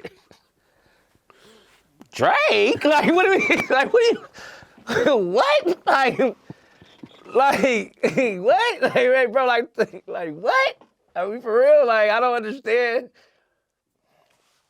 I just don't understand the uproar. I just don't understand. I still don't understand the uproar. I still don't understand why this is so like, y'all don't get it. He only won because he called him a pedophile. I think it's a lot of the fans that Drake is left with. And what I mean by that is the way that Dot surgically approached that battle really stripped all the cultural cachet off of Drake. Any cultural cachet Drake had, not the same. And truthfully, it was setting up that way with the quote-unquote rap Avengers, right? The cultural cachet is gone from the battle, from all these stories about how Drake treats people. And so now he's left with just his pop star fans, people who love him but may not love rap, who may not love hip-hop. They just love Drake's songs. They've been loving him since he was a Canadian Zach Morris. He's earned that. And now they're trying to have, they don't quite understand what's happening over here with the culture, but they know that they love Drake and they don't understand why people don't love him anymore, or the cool people don't love him the way the cool people used to seem to love him. And that's where the friction is. That's where they're having this hard time. I equate it to the end of The Last Dragon. You ever seen that movie? My favorite movie of all time. Mine too. So one kid figured out, wait a minute, I'm the master. But the other one still thought he had it. Remember he was sitting there, he's trying to conjure up that glow. We're watching a malfunction of the glow happen right now. Sure enough, ran up on Bruce Leroy, man. You know what I'm saying? And we saw how that ended. It's just that we saw how that ended, right. Bro. This, I get so not upset. I get so irritated at the fact that, like, so you guys have been listening with your eyes for a long time. Because we keep talking about numbers that we know can be manipulated, because we know they can be manipulated because the guy is suing the place for manipulating numbers. We gotta use our brains here, guys. Like we gotta start using our brains, because if I'm the judge, how do you know that they're doing this? Right. How do you know they're manipulating the numbers? Do tell. Explain where'd you gather this information? How do you know that they can do this? Drake, explain. Well, I heard, no nigga, because they've been doing it for you. That's it. What are you talking about? So what are we talking about? That's the problem. The culture has now started listening with their ears again, and now everybody's in a fucking clusterfuck. Everybody's fucked up. Because now we don't even believe the likes on Instagram no more. We don't believe the live numbers. I don't believe none of that shit. I don't believe none of that. I feel like market share was purchased at the beginning of the year. The people that own this much will get this much space. They'll dial up a number to make it equally look like we have that much space if you go through this certain distributor. You have people at Universal that own maybe 40% of the spot. You got the Warner people that own 40. You got the distro kids that split up that 20 to this and all of that. So your numbers will dictate who your distributor is. It's very easy. It's not deep. Wow. So if they gave you $200-300 million, they have to justify why they gave it to you. So they have to say that you've streamed 60 to 70 million times a month. But how did they get that number if they gave them money already before the songs came out? You're not gonna cap me. That's all I'm gonna say. Like, I'm not, and I get it. A lot of people they don't get the intel, they don't know. But now that all you guys have the information, now let's just go like this. Let's close our eyes and just listen. If you can listen to this music and say that that dude is better than that dude, all right, you got it. Not, oh, I fucked a bad bitch to this song, so that's why I like it more. Not, oh, I made my first million of this. Like, no, just the sonics. The sonics of the coast have always been pure. It's always been up. We have lyrics. Bro, Tyler, the Creator, is from Hawthorne, California, bro. He recorded in my house at 15 years old on Dern Avenue. He came there. He used to sound like Pharrell. He is authentically from this place. And we just totally disregard him as one of the biggest people the West Coast ever had. Because that means, oh, well, he fired because he don't sound like the West Coast niggas.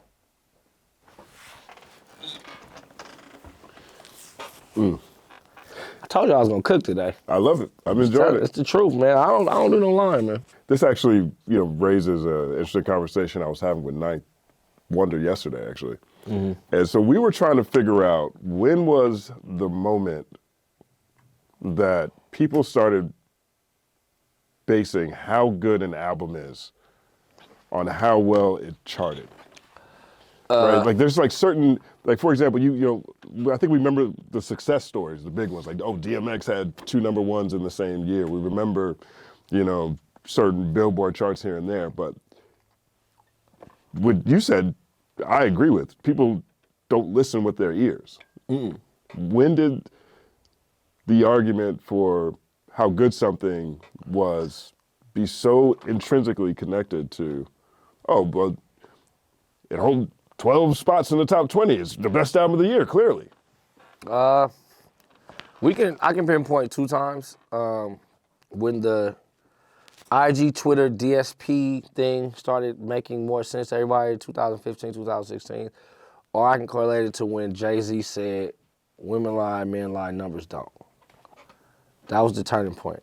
Because now everybody was like, well, Jay-Z said the numbers. But we got to think Jay-Z's an incredible MC, incredible artist. So when he says that, we've already known that he sounds great. So him saying that adds all the validity to that statement. Like hands down, if Jay says it, it makes sense because he's one of the most incredible artists of all time. But that's when I think people start saying men lie, women lie, numbers don't. Numbers don't. Numbers been lying for years now, though. They've been lying for years. I got a partner right now. If you got on your live right now, I can hit him, shoot him your Instagram, and he can make your shit say 3,000 people watching right now. Like he can just hit a button. Wow. I seen him. I watched him do it. He was fucking with this girl that was from his town. He's like, watch this. She was on live. He hit a number. That shit said her shit went from 15 to 300. She said, oh shit, it's cracking in here. Then it went from 300 to 800. She was like, she started dancing and shit. I'm like, bro, stop playing with that girl like that. This is not right though. Cause you're manipulating people, right? Check this out. He said, wait, hold on. So you guys are watching I'm this. watching it. He's You're like, watching it. he's showing me what he's doing. He computer it. He's like, I'm gonna get her 1,200. Hit a button, 1,200. And it's fake comments, everything is going up. She's like, oh, it's cracking. She go tell her boyfriend. He's like, what the fuck you doing in there? Ooh, click up, turn off the shit. I'm like, bro, you done got that girl beat up. You done got that girl beat up, bro. Don't do that. Don't do that no more. You see, there's power in that. And these people all know that. They know that they a million. I hear all the rappers that come in here, yeah, man, I judge my records by, you know what I'm saying? Like, that one did 1 million, and you know what I mean? That one did 1 million, so that means it's dope. I'm like, no, that doesn't mean it's dope. That means 1 million people just watched it. I can watch a cat shit on a goddamn steak. It probably has 18 million people that watched it. That doesn't mean it's fucking good. like that doesn't mean it's good, bro. You know what I'm saying? Like It's gonna be tough to deprogram though. Cause my children, they believe that. They'll hit me like, ooh, Dad, your number's going up, man, it's cracking. I'm like, what? Yo, tuition being paid don't mean it's cracking? I mean, you got. Fuck is up with you? You have kids in college, right? Yeah. You have 2 in college? I got 2 in college, yeah, but I still got a 9-year-old that still like believes that everything on TikTok is real. Wow. So I get to gauge it. You know what I'm saying? Like my oldest, she sent me a TikTok yesterday. There was this dude walking down the street doing a rap, and he did something. He's like, Dad, you need to do one. She's like, you need to do one of these. I'm like, man, your pops might trip and fall. I don't know if that's for me, man. Right. She's like, but no, he's going viral. He sounded like oatmeal and shit scribbled. I said, hey, man, hey, listen. Sweetie pie, I didn't come from that. And I had to explain it to her. She was like, but this is how they get popping and this and that. Now, that's how he got popping. That's not going to be how my thing works. You know what I'm saying? It's crazy. We're in a crazy time right now. It's a crazy time, man. I was watching Andrew Shulz throw himself out the window the other day. Woo! I was like, yo, he gotta be doing this. These white niggas crazy. Oh yeah, I was like, his numbers gotta be dropping. Crazy, man. People must not be watching this podcast. In my mind, that he must know something about the trajectory of the conversations they're having, because he has claimed that Kendrick was talking about him, as if Kendrick said his name, as if I look at that and I'm like, oh, he's hoping he got dissed. He is like... You caught that. A lot of people didn't catch that he never said anybody's name. Never said nobody's name. The shoot fish, man. The shit, you know, niggas gonna put it on, man. The thing is this, your guilty conscience on what you do is half of that. You know you disrespected black people and black women and all of that. So you took it... I was assuming he was talking about the Gary Owens. Right. Me personally, but he didn't put a name on it. Shulz, like, the white niggas different. They can play like that. Like, they can play like, I'll rape you, ha ha. Like, they got a different joke palette. Nigga shoot you, man. Right. What you talking about? You're gonna stick your thing in my butt whenever you feel like it. Who the fuck you think you are, bro? Over what? Over what? Like, for what? Like, in what world does that play and that's the right thing to say about another man? Fuck black. Like, what? In this time, in time and culture where rape is one of the most sensitive things, as it should be, but he can play like that and lose no endorsements, lose nothing. We're in a different time. The journalists, man, y'all gotta get on these boys. Y'all gotta be on it. Like, I love how you talking. I love how DJ Head is speaking now. I even like the curve Elliot is on right now. Elliot's starting to be real West Coast now. If you notice, he got a little extra umph since he's been hanging out. You know what I'm saying? Because he understands, like, wait a minute. A lot of this shit's been capped. Like, I couldn't even laugh at that joke. If you started joking about that with a guy, I'd be like, I gotta go to the bathroom. Right. Because I can't be in the scene with that. He said that shit and everybody just was like, oh man, he's a comedian. What? You said I would have sex with another man because he said, hey, don't be talking about black comedian ladies. Right. The white niggas do what they want to do, man. And they've been allowed to do what they want to do for a long time, bro. And I think just everybody's just starting, like, eyes are just starting to get a little bigger. Just like, hold on, homie. We decide who's powerful. We decide who's powerful. So, meaning we can decide who's not. Just like that. Like, I'm talking about like that. Like, we can create our own council culture, you know, as a race, if we wanted to. We just fucking love everybody so fucking much. We so goddamn understanding. I hate that shit. I'm not that kind of black. I've never been that kind of black. No. I'm not that forgiving. I don't forget shit. I remember it all. I don't like people talking about us. I don't like people saying what they want. I feel like we should all be created equal. And if I said that about somebody, they losing endorsements, they pulling me off a lot. I can't even talk on IG Live. I can't even smoke a joint legally in LA on IG Live without them pulling my stream down. Right. But that man can film himself talking about raping the homie, edit it up, upload it, and the world get to see it. And he's gonna have his job. He's gonna keep his gig. Yeah. And then black people are gonna defend him. Oh, he's a comedian. He didn't mean it that way. That's what happened. I know. I don't nig that way. Yeah. I'm gonna let everybody else do their black the way they like to do it. I don't fuck with that. Somebody should have slapped bruh, like right there. Smack. Hey, bro, don't do that. You don't talk about one of our cultural leaders like that. You don't do that. You shouldn't feel that fucking comfortable around me. Do that with your white homies at the house, like I do. I talk about white people all the time with the homies. Right. Everybody does. So I'm racist at the crib. Okay, I got tons of shit I say that probably nobody ever hear in my life, because that's my business to think that way. But I'm always my mom when I was young, very young, really my whole life, would go out of her way to remind me, impress upon me so viscerally that it don't matter what none of these white people out here are doing, I can't do that same thing. yeah, And that's another thing that came to mind when I saw this Shulz situation, everything you're talking about. yeah. And there's a whole lot of that. So when I hear this, oh, he's a comedian, oh, freedom of speech, all these things. Well, one side is, okay, yeah, but you have to be open to the consequences. But also the speech isn't that free for everybody. It's not equally as free. Not equally free. And, well, if it is, we shouldn't have a problem with the homie calling the homie pedophile. We can't have it both ways, bro. We can't pick and choose when something is right or wrong. That's what's fucked up about all this world. Because of the race, because we have been taught as black people, well, you're black, so you can't do everything that people. That's not right either. That's what's wrong, that we had to be taught that. No, everybody is created equal. So you can't say you can rape me without me saying it back. Right. You can't. We gotta figure out how to erase the board. We got to. I don't know how. I think it's probably not gonna happen in my lifetime.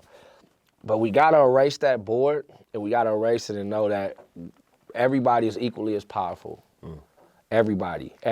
All you gotta do is just train your mind to not allow certain things. Now, your consequences of you getting stopped by the police, and if you catch a racist one, and this and that, I recommend don't drive fast. Let's do things to not get yourself put in those situations where you got to defend your blackness over somebody else's whiteness and this and that. But as far as like these cameras that we setting up and these pre-tape situations where people are saying things for clickbait and all that, I'm fine. Let it fly. But I got something to say too, and it's probably gonna be way harsher. Just don't punish me the same way. Don't take my network. I'm gonna say it's my freedom of speech and I can act how I wanna act. I won't say no dumbass shit like that anyway, cause that's gay and I don't play like that. You shouldn't even play like that. Ugh. I don't even like men calling men pretty boys. Like, ugh, you think I'm cute, nigga? Right. That's strange. We gotta stop, we gotta chill out with a lot of these things that's going on with us. Like, just men, white men, black men, all that, because look how we look. Look how we look to our women. Like, dude, if that man has a wife, that's funny to you? That he's talking about, I'll take him and I'll do him? Ugh. He got kids, that guy? I think so. Because that's crazy. Yeah, he does. Yuck. He's got an 8-month-old. Because in his response, he said, who they're talking about my kids? That's what he said. Yeah, Kendrick is somebody's kid too. He went to that victim real fast. Yeah, Kendrick is somebody's kid too. He got a mom and a dad. They had to hear you say that. You stupid motherfucker. What's wrong with y'all, man? Bro, we gotta chill. These white niggas gotta chill out, man. And the niggas that standing next to them, letting them happen, y'all part of the problem. Y'all part of the problem. You post a check, bro, you're like, hey, you went too far, bro. Like, don't do that. And this ain't even about black or white. It's like human. You playing with a word called rape. Like, we don't play with that. We got people that sit down and do real time over fake allegations of rape, over just fake allegations of rape. Like, it's that we gotta have some type of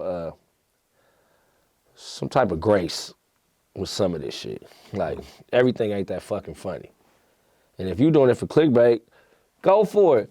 The niggas fuck you up when you get out here, don't blame the West Coast. Because that's all they're gonna do. Oh, we whooped Shulz ass at the thing. Well, he said he was gonna rape the homie. We wrong. We wrong for whooping his ass for defending the homie. You see how this shit can get real dangerous? It all gets back like, then it's you West Coast niggas. It goes to that again. The homie said he was gonna rape the homie. I can't even fathom playing that way. That's how they joke, and I don't know. You've joked with people now? You've heard those kind of jokes before? I mean, I've never made no jokes like that. Of course you haven't, but. I feel like white dudes do this all the time, though. They play around with this. I gotta what think. They do. I figured it out. White niggas should only joke with white niggas like that. Right. Let's do that. Let's draw a line. Y'all play rape jokes with each other, don't bring that to the bruhs. And then we won't bring gangs to y'all. I'm with that. You wanna do that? It happened right here. We just did it. I got a truce, okay? Let's do that. Then, if you do, we should be able to act accordingly. Just like if you say that the homie's kids is really his business partner's kids, because he was fucking his wife, if you say that, anything that happens after that is free game. Was there a call between Drake and Dot in the beginning before tracks dropped about, keeping it clean or anything like that?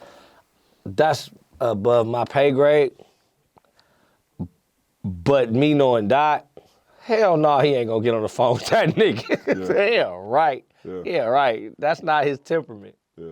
That's not happening. Maybe somebody from their teams, that maybe it's something like that. Maybe after the thing got a little wild, they probably got on the phone. No, I mean before it even started. Like the teams talk it all to like sort of hit a. That was a conversation I was out there for a while. I mean, who knows? Maybe Lucian talked to fucking Top and who knows? I don't think the artist did. Yeah. And I'm guessing. I don't know. I just know Dot ain't really like that. He's not like. He's like, we gonna get down. Let's get down. We're not about to. Before we fight, the rules are no stepping on shoot. No, nigga. That's not how you. That's not the part of the city we were raised in. That's not how it kind of goes. Right. No. I think if that was the case, they should have said, look, let's not do this because this could be going crazy. Right. Man. I just know journalists. I am from Compton. I am not from the West Coast. Don't put West Coast artist, producer again. Okay? Put global icon JasonMartin. I'll take that. Big me up when you speak to me, man. Don't demean me to one side of the world, man. Right. Fuck that. Oh man, I really enjoyed this conversation. I got a couple more questions if it's cool. Oh, yeah. Forward-looking questions in 2025. What happens with this Drake and UMG lawsuit, in your opinion? The homie better go fucking move to goddamn Abu Dhabi. Get the fuck out of here. Don't be playing with them folks. Hey, man, don't be playing with them white niggas, man. Don't play with them people, man. I hear what you trying to do. It's a great move, man. Business-wise, man. Yeah, you got it. But, man, you don't play with them people, man. You are trying to disrupt a thing that has been going on far before you got here and is going to go on far after. If the game is played with bots and whatever he's claiming, then that's the way it's been being played. This is not your game to come in and make the rules. Go play another game. This is their rules. This is like going to the NBA and telling them, well, I think I need 5 steps instead of, that's not traveling. I need 5 steps. They're going to look at you like, fuck what you talking about. Okay, how many championships you won? Traveling is 2 steps. We'll give you a 3rd. This is their league. Entertainment is their league. We're entering somebody else's game. You can't tell them how to do their game. We can complain all day. I bitch about the industry all day. I was just bitching about Apple and DSPs and all that. I have the option to not do music. I can just sell it on the street. But you can't go suing people about how their league runs, especially when the league gave you 15 straight championships. Like 15 straight. You've won for 15 straight years. I know no other artist, from Michael Jackson to Prince to anybody who's had a 15-year of dominance. I would just clap.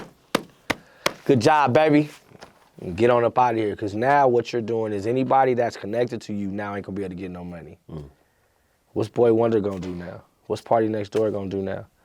What's all anybody that held on with you and held you down during the beef? What y'all about to do? Cause he just came and told all y'all business on how y'all were dominating.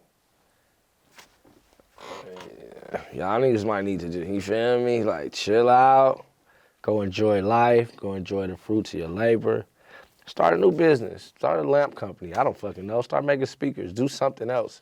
But this is over now because you just publicly did a civil case against the music industry. What? Because you lost a rap battle. We keep talking about a contract. I keep hearing about a contract negotiation. You the fool want to battle there. I would have shut up. Bro, if I'm Drake, Kendrick could diss me 9 days straight. I wouldn't say a word. I'm about to get this 600 though. Right. I got the 600. I'm gonna get with you in a minute. Right. Great, like that, it's going crazy. Got it. Let me finish this up, then I'm gonna get with you if I'm Drake. So if you think that your arrogance was so on 10 that I'm gonna do this, I'm gonna beat him, then I'm gonna double up the money. Okay, I can see that. It didn't work. All right, well shit, man, it's fucked up, y'all. Let's take it on in. Right. I'm gonna sue. I'm gonna sue.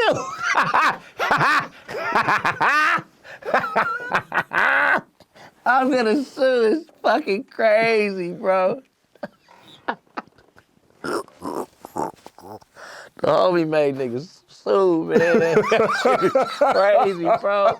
Now that you really think about it, bro, like, right. Bro, what if my boy Cannabis would have sued him? Oh my God. You know who I feel sorry for? Meek Mills. Yeah. Yeah. He could have been sued the whole time. Man, Meek, you could have sued this nigga a long time ago. The fuck? You know that song was botted? The fuck? They definitely man, botted. That nigga, man, my character is, man, I ain't been able to make the same money since, man. Meek, you might still have a case. Bot to bot. Wait. Meek, man. Hey, Meek, man, go sue, man. Go.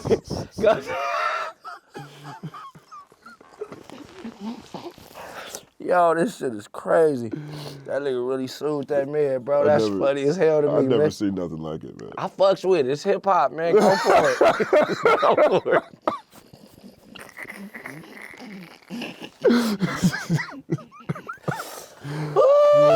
Listen, man, I know when this drop, everybody gonna be like, he ain't sold as many records and this and that. I already know all the play. I don't give a fuck. I don't care about none of that. I call cap. That's what I'm here to do, bro. I'm here to call all cap, bro. Fellas, hey guys, y'all don't run shit. And this was the biggest y'all don't run shit moment in hip hop history. I don't give a fuck how many plaques you got, who the fuck you are, where you from. You don't run nothing here. The culture run this. Right. The culture gonna run this forever. $500 million in revenue just moved to another side of the building. Right, it did. It did. It's crazy. It's crazy. This is probably the only reason I would hate the West Coast now. now I get it. For the first time I get why somebody like, man, I can't stand them niggas. Who the fuck told them to rally behind this shit? Nobody died. What the fuck? Wait a minute. Hold on. This is worth hating. Yeah. You know what I'm saying? We got 7 new millionaires that was created off this last album. Oh my gosh. No face. It's cracky. I don't know what's happening, bro. I'm 7 new millionaires. That's wild. Them young boys happy as shit too, man. Shout out to all of them too, bro. Yeah, man, it's dope, man. It's dope. It's really dope, man. Drake, go home, bro. I don't get it, man. I don't get it. I think it's almost like he's got a kink, like a humiliation kink this year that kicked in. Because I don't know how you go through this entire battle, experience all these things, and then say, you know what, it's December. I'm now going to sue. I just don't get it. You must, it's got to trigger something positive somewhere, because it's not working out here nowhere. Inward, it's got to feel good somehow. I'm going to tell you this. I think if he sues before the battle, he may have a lot of people riding with him. Right, I'm not saying that his point ain't valid. Right. If he'd have did this at the height, God's plan is out, and he said, I'm gonna tell everybody what you guys have been doing. Right. He probably could have rallied the whole industry up. Right. Damn, they are doing this to us. Fuck. Like Trump. I mean, Trump basically did that. Right. Trump said, "Oh my God, these guys, they just pay everybody to do everything. I know, I paid all these people." Exactly. Yeah. I think the timing of the lawsuit is where we're gonna laugh at you forever. Forever. And also, Great lawsuit. I get it. I get it. I feel like I don't. The guy that won 15 years off of it doing it is kind of sick. But I do see a bunch of artists saying, "Yeah, man, he's right. I could have had that spot. How do I do? It's not wrong what he's doing. It's just why he's doing it is wrong." I think he's wrong for the defamation one. And which one is that? Wait. There's two of them. So the Got first it. petition is Rap Battle Rico, essentially. Got it. saying that they, botted everything. Got it. It wasn't a fair playing field. Got it. And the second one was defamation, because he's saying that UMG knew that Kendrick was trying to defame him and they didn't stop it. So, but he knew that Kendrick was in a rap battle with him, basically. Right. He said, but UMG, the per the petition, Interscope was supposed to stop the song, and UMG is supposed to stop the song first because they had to have seen the song before it was released. That's why he was named and not Dot, or UMG was named and not Dot was named. In actuality, he put the song on Instagram. Right. And first. And so UMG didn't get it first. Right. So it's not true. Yeah. It was on his Instagram and it was on YouTube. Yeah. So that's totally not true at all. What's your favorite song in the battle from Kendrick? Damn. Euphoria is crazy. Yeah. Not like us though, man. It's not like us when it dropped. For me as a fan, and to never have heard him, I've heard him on West Coast Records. When he did the Your Gutter remix with J3. But to hear him do that at that moment with Mustard, the hook, the anthem, it's like, and I was just thinking like as somebody who, I didn't say this, somebody else did, as somebody who helped birth that sound, it was my I told y'all so moment. Like, I told y'all this could be global. I told y'all this is not regional. This is bigger than region. This shit can work globally. So for me, as like the old nigga on the rocket chair, like, yes! Yeah. Yes, like, yes. For that to be the one that went was like, yes. We can sell 10 million of these, too. And I'm not saying switch everything to that. I don't want to just hear one style of music for the rest of my life. No. But that style is like, oh, that's that West Coast party, ratchet shit, da-da-da. Now it's not. It'll be performed at the Super Bowl, live, for all of us to hear. So the sonics of it for me was like, and now we got TV off. Now we got a whole bunch of it on the way with a bunch of other artists. So for me, man, it's like, damn. That's the one. That's the one. Yeah. Oh my God. It's funny, bro. It's funny because it's funny for so many reasons. I love how even our interviews, like all of our interviews, even if it has nothing that don't even know Dot and Drake, this was so big that it even invades that. Oh, and the fact that he involved everybody in this life-altering moment for him. It's his first time as a business owner. Yeah. These are the first set of records he owns that are his. Wow. Like, that's huge. That's crazy. This is his first album he ever dropped independent of Top Dog. It's GNX. Like, think about that. To 20 years. This is his first ever solo album not connected to Top Dog. Wow. And he went super west. Oh, man. Oh, man, this is about to get good, It's man. a great story. It's a great story. You frame it like that, too. Like, coming it that way. It's amazing. It's really crazy. Like, Yeah. like he could have did anything. Right. We was going to click and listen. And he decided his first moment to highlight others. Yeah. That Hit a J3 verse on GNX is crazy. Tell him Hitta did it. Crazy. And the thing is, if you know their dynamic, yeah.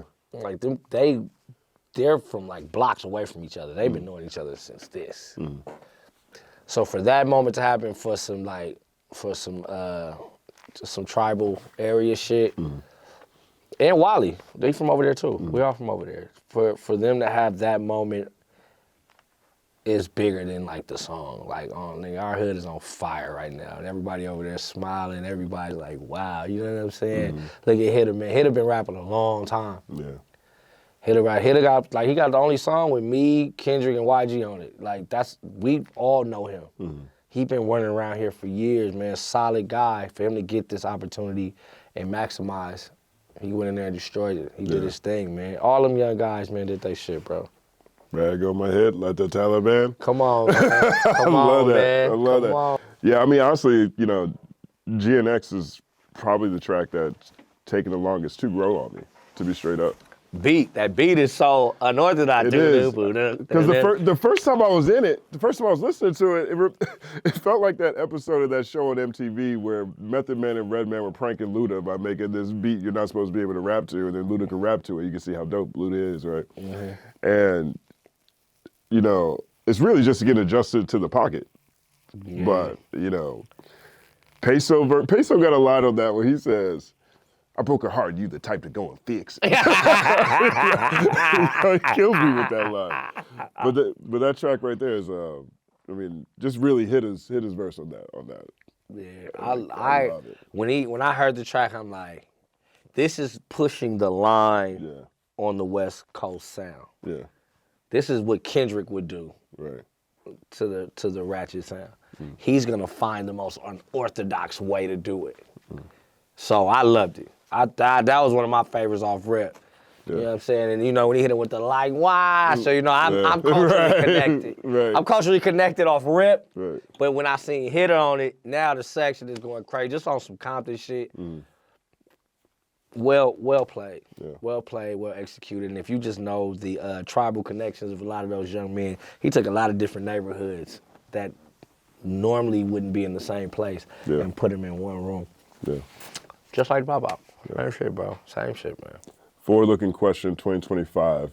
What happens to this Jay-Z lawsuit that happened yesterday?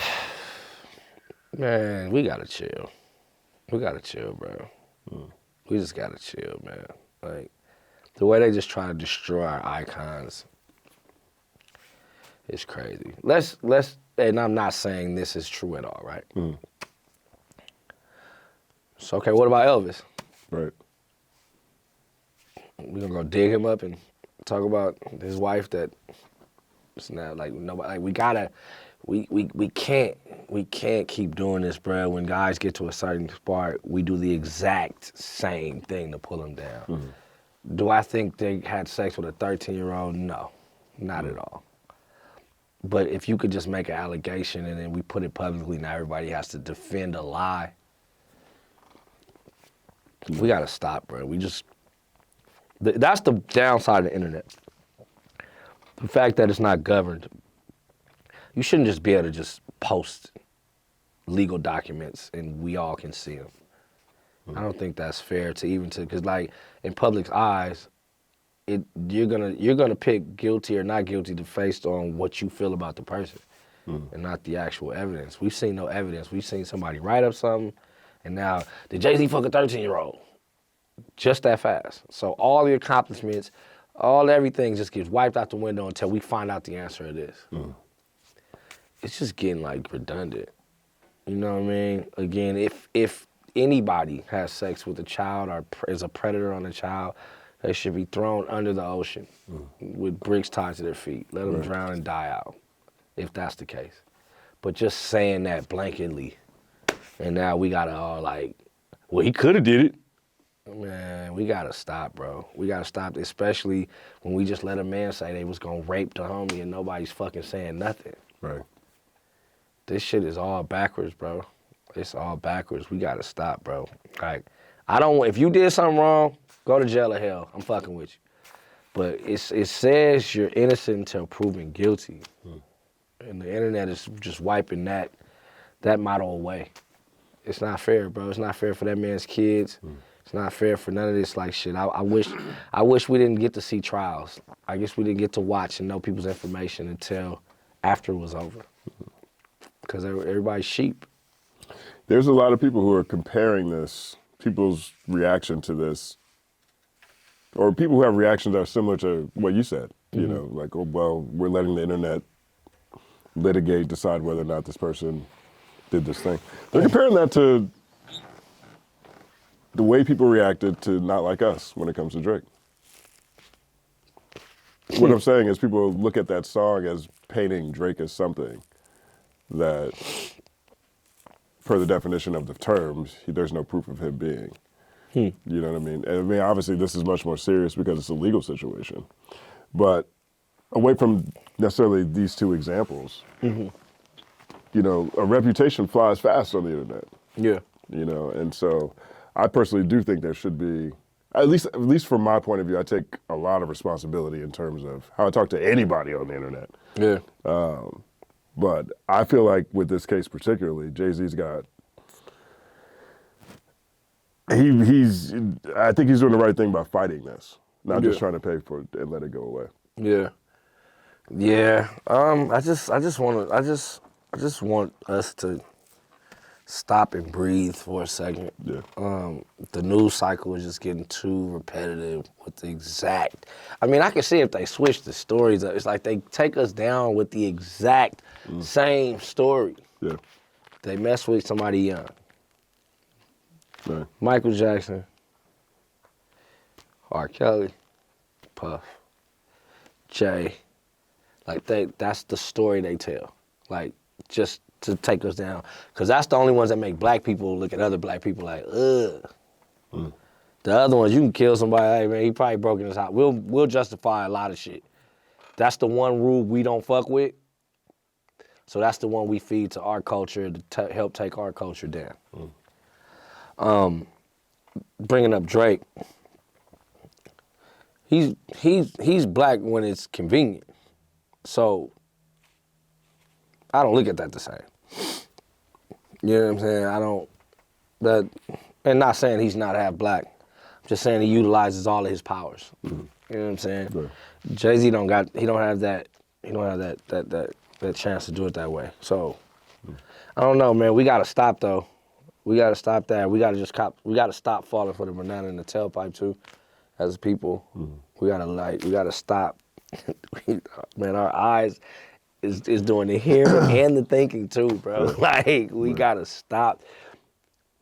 We gotta stop, bro. Cause I can type anything right now, and a motherfucker, if they like me, I can say you beat me up on the way out of here, and it's gonna be 90,000 people that's gonna believe that before we even get to the truth. We can't keep even doing that as people. Even though they say people control the internet, that shit just flies when it goes. Like somebody hits a gasoline button and something goes viral. Maybe they actually do. I mean, your homie, I know they do. 3,000 likes on something. Right. Or, you know, the bots that Drake is suing for does it. Right. You know. And this is an AI. It's gonna make everything a lot easier going forward. So what do you believe moving forward? Like, what are people gonna do? I mean, I think more than anything else, you know, this is where you have real faith. You know, I think this is where it's up to us to be better people, to be more discerning. Now, who knows how that's going to play out? But I think that's the only way forward. Because I mean, we looked like Idiocracy out here before any of this AI showed up. Idiocracy was made before streaming. Right. Right. You know. Man, I hope that shit. I hope it's not true. And I hope this comes and goes really quick. Yeah. I don't want to keep hating people that I grew up on. Right. It's starting to fuck with me mentally where it's like, well, damn, I just can't learn to love nothing. Right. Because we just gonna dig up their imperfections whenever somebody don't like them, and now it's like, fuck every piece of art they ever gave us. It's like fucked up. You know what I'm saying? Like, what's that shit called? 2.5 Men? Is that with Charlie Sheen? Yeah. The guy that was going around having sex with women with HIV and not telling them. Yeah. His shows are still on. Tiger Blood. It's crazy, right? It's crazy. It's crazy. It's crazy, man. These white niggas got a different kind of politics, right? Right. This shit kind of crazy. I think the problem is really that. He hears me use the word selective politicking a lot. It's a lot of selective politicking. I think if we give one set of rules for one world, it gets real unconfusing. Right. Forward-looking question. Does the world begin to love the West Coast in 2025? The world don't have a choice. It's over. We got this thing for the next 5, 10 years. Just the way it's set up. Like, even if we just talk about just the things that people love will all be living here for the next 3 to 4 years. With the All-Star Game, Super Bowl, World Cup, Olympics. Oh yeah, it's about to get wild. It's about to get wild out here, you know what I'm saying, in the greatest way possible. And it looks like the guy that's gonna be leading it, he knows what he's doing. He has his head on straight, and he's not an internet guy. So, you know what I'm saying? It might get real, it's gonna get real crazy. I think people should just learn to love what is, man. Stop trying to question it when the ball ain't on your court. You know what I'm saying? Sometimes you gotta kick back and watch. I had to kick back and watch for many years just because what was going on didn't fit my palate. But I'm not gonna force my way into something. It's like, okay, that's the run. I think, man, get with it or get rolled on is the mentality we all rolling with. You know, our music is not for people that don't have 75-degree Christmas. Right. Pull up. Y'all moving here anyway. Just don't talk shit about it when you get here. You know what I'm saying? Just come fuck with it. Come have a good time. You know what I'm saying? Enjoy the place, man. If you don't like the food, have them ship you some seasonings from where you from so you can hook it up how you fuck with it. Okay? Right. But I don't think nobody got a real choice on how this one gonna go. You know what I'm saying? They just announced a stadium tour, right? Yep. That's kind of crazy. Crazy. Forward-looking question. Does J.Cole wash the stench off of Puerto Antonio and his apology in 2025? I think his apology was on brand. Like, J. Cole the homie, man. Good dude. Like, J. Cole, I fuck with Jay. I hoop with Jay. Jay, everybody know Jay, man. He good. I think Jay started like biting the apple a little bit. You know, he got with the boy and they probably had some good light-skinned conversations that got niggas all turned up and was ready to go. It's like, well, fuck him. Yeah, fuck him. And he got home like, wait a minute. wait. This guy just made me say, fuck my friend. Now I gotta backtrack this one. I gotta backtrack it. I think that's on brand for him though. His brand is I make mistakes. I'm apologetic. I'm not the typical superstar. So I don't see nothing wrong with it. I think that I'm the best ever conversation is probably over though. That's done. Because you can't apologize when you're trying to be the best. Can't do that. You can't, not in this field. So that's probably done. But J. Cole, I love J. Cole. I think he's dope. I think Drake's dope. I think that's another thing too. I think people think that like we don't like Drake's music. Right. That shit's incredible, bro. It's amazing songs, bro. He's an incredible song maker. He's an incredible artist. I went to the shows, you know what I'm saying? You know what I'm saying? He just tried the wrong guy this time. Right. And I think that's what they both need to go realize. They probably got to just be walking up niggas like, well, he probably beat me up, but you can't.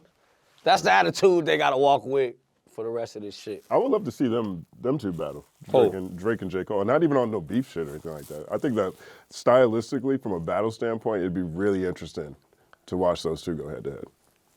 Yeah. I think they're both that's really like the quick. NIT championship. Nobody want to watch that shit. Nobody want to watch that shit, man. You know what I'm saying? Oh, who's the first loser? I don't want to hear that shit. God. Who's the best loser? Oh, Hey, man, get the fuck out of here with that shit. Man. Call them boys the NIT championship. That's what that would be. No. It'd be interesting. You know who I want to see go at it? Who's that? It's Kanye and Dre. Over beat battle? No, just period. Both. Kanye man. and Drake? Dre. Dr. Dre. Dr. Dre, yes. Yeah. I want to see that. Okay. That's interesting to me. Okay.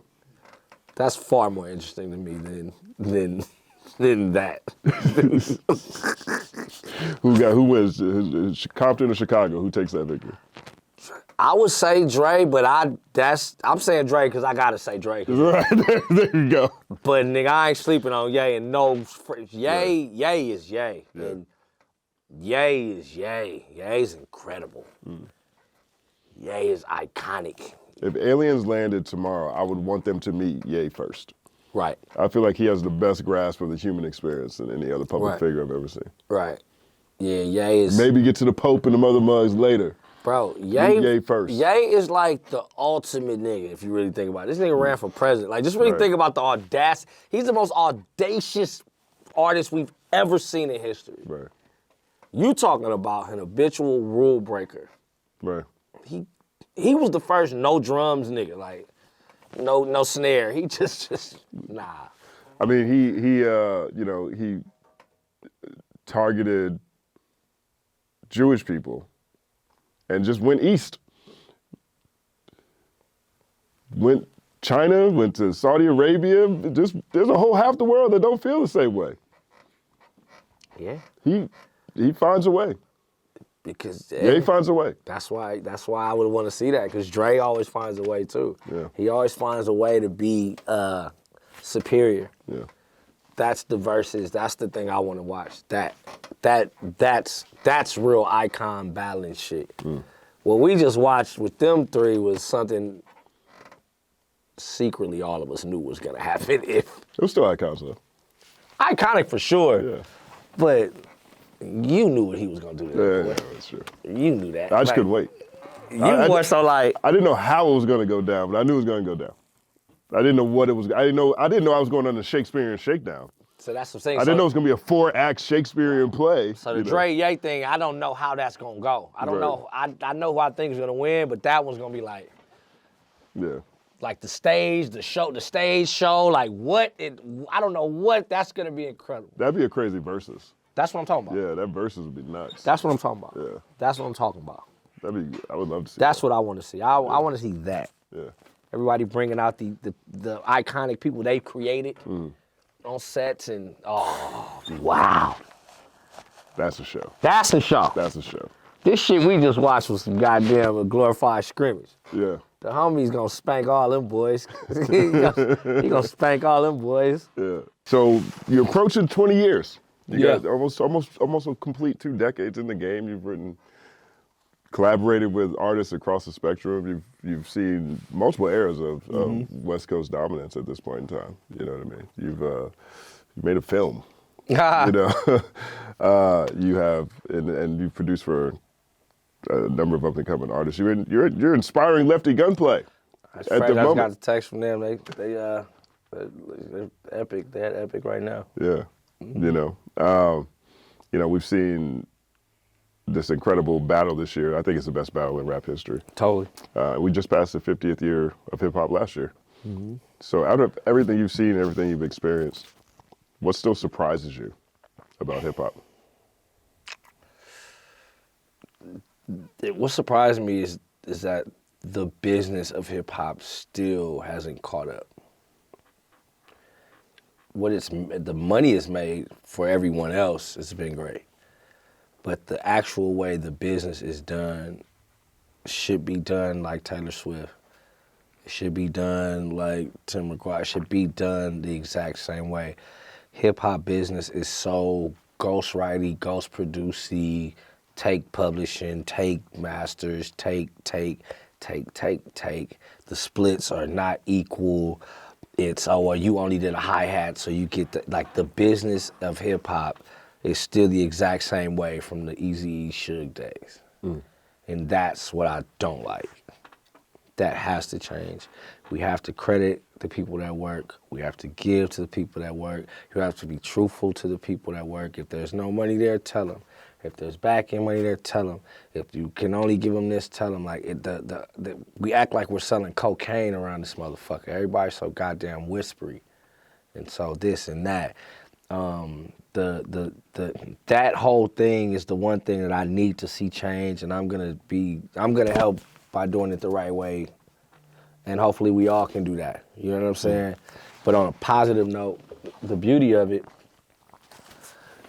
is that it's a lot of us thinking like this, and we're all tired, and we all ready for it to be different because we don't want it to fade out like it was about to do. That battle saved hip hop. Like literally, they were trying to knock us off the charts. They were throwing everybody in jail. Everybody was getting. We were starting to look at us. We were the laughing stocks of entertainment last year, with the court cases, with the murders, with the drug overdoses. Then we were totally wiped off the top 10 in Billboard. That battle re-energized the place. Then it showed corporate America, oh, there's still some life there. So it's on us to now do it the correct way. We can't allow people that make 5%, which is the lawyers, tell the people that make 95% how this is gonna go. We gotta stop hiding behind them white niggas. When we talking to each other, we gotta stop. We gotta stop all of the fuckery, bro. I've seen 20 years of fuckery. I've had to challenge people that I've admired, looked up to get my payment, to get my credits, to this and that, even at the stage I am in, the career I am right now. So I can imagine for a young up-and-coming guy with no sway, he has no pull in the building, niggas gonna take whatever we give. We gotta stop doing our people like that. Because these motherfuckers, man, this shit is like, we put in a lot of hours, and yeah, the payouts are big when they come, but if it takes 6 months for me to get let's say it takes me, let's say a producer gets paid, let's say you get 20,000 for a beat, let's just say that. Okay, that's a lot of money for that one beat, right? But if it took me 6 months to get this 20,000, what is that really worth? What did I make? What's the math on that? What, $3,600 a month? Right. How the motherfucker gonna live? How he gonna do, like, how is he gonna do that? Like as fast as people be wanting these files, I need everybody to send their money. I need this to run how I see when I work with pop artists. That shit is fast. That shit is quick. All the splits are equal. You can go they up. If us four in here did the song, 25, 25, 25, 25. I don't give a fuck who did what. Right.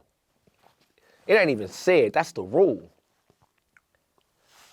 Like, it's very simple. That's why they live better. That's why they're happier and they don't have beefs. We're beefing because there ain't enough money over here. Niggas is over here trying to grab it all and fuck everybody over. That part needs to get erased now. It needs to get erased and removed because we are pop. 7 out of the top 10 records were one guy's album. We're pop. Popular, not Sonics, not ding, ding, ding, ding, ding, not the fast tempo songs. Popular. Let's act like it so we can maintain our popularity. Let's stop fucking overdosing. Let's stop becoming famous and killing people. Let's stop putting ourselves in this place where you got streamers talking to us like we ain't shit. We get more than the rappers. Y'all make more than doctors too, y'all not saying that. Like, we become this thing that you can shit on. But then when we slap one of y'all, we wrong. Stop demeaning the thing that creates the culture. That's what needs to happen, because I see that. I see what happened. I'm watching it, and it almost drifted. We almost lost this bitch, bro. If that battle, that's why, not for nothing, I will say this. We gotta give Drake a hand for not giving a fuck and still going at it. Like, I'm still fighting. I fuck with that. That's hip hop. He's exercising hip hop for the first time probably. Like, no, I'm not going down without a fight. They need to see this type shit. They need to see what's going on. If that don't happen, this battle don't happen, man, we don't look like we can monetize on a large level. The pop-out had 200 million people see it. Like, let's act like it, man. And on the business side of it, we got another 50 years, for sure. We won't be off them charts again. They won't laugh at us. They won't look at us. We won't be the laughing stock. I never thought being a rapper wasn't gonna be cool one day. Right. like they've made it where it's like, if you ask, you remember you used to tell a girl, like, y'all rap, they be like, ooh. Now you say that shit, they be like, okay, what else you do? What the fuck? The fuck y'all done did to my sport? What do you mean? What else? When I do this, no, my homie, he rap. I'm like, no. Right. No, this is my job. Yeah, he do it too. He on Spotify. That's too much truth. Way too much truth. But we did that. We let them demean us. Right. So that's what I want. My 20 years, they didn't let the niggas, Snoop Dogg, I wish you would tell Snoop he's not the biggest thing that ever walked on earth. He gonna be like, cuz who's you? Like, you don't get to even, what? I need that vibrato back. I need that in business. I need that. Cause if not, bro, it's gonna get tricky. You know what I'm saying? I think Mikey Keys is doing an excellent job of restoring that type of energy, man. Mike coming here like motherfucking Chuck Daly for the Pistons, yelling at this nigga, we on one. But you need it. It's like Coach Mike's tripping.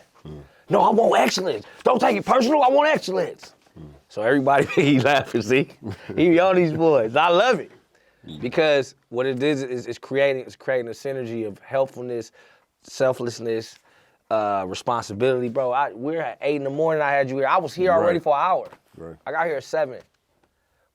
I'm gonna treat this like it is. This is, I'm blessed to be able to do this forever. Right.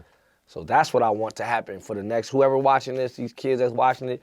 Yeah, you can get change, you can get cars, you can get all that, bro. But if you want a career, do right by people, man, and stand on your shit. Yeah. And make these motherfuckers respect rap again. You know what I'm saying? That's the play. That's what I learned in my 20s. I didn't think I would ever be no rap activist in my life. I thought I was gonna fuck some hoes, get a couple of plaques, man. You know what I'm saying? You know what I'm saying? Have a good time.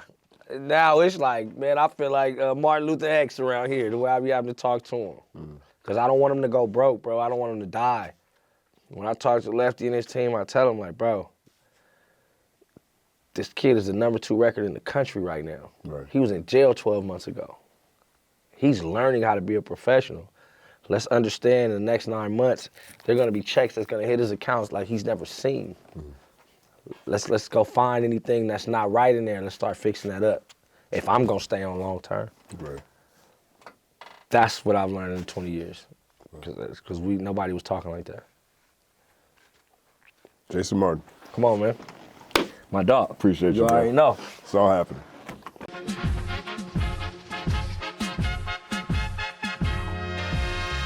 Justin Hunt is here, it's all happening.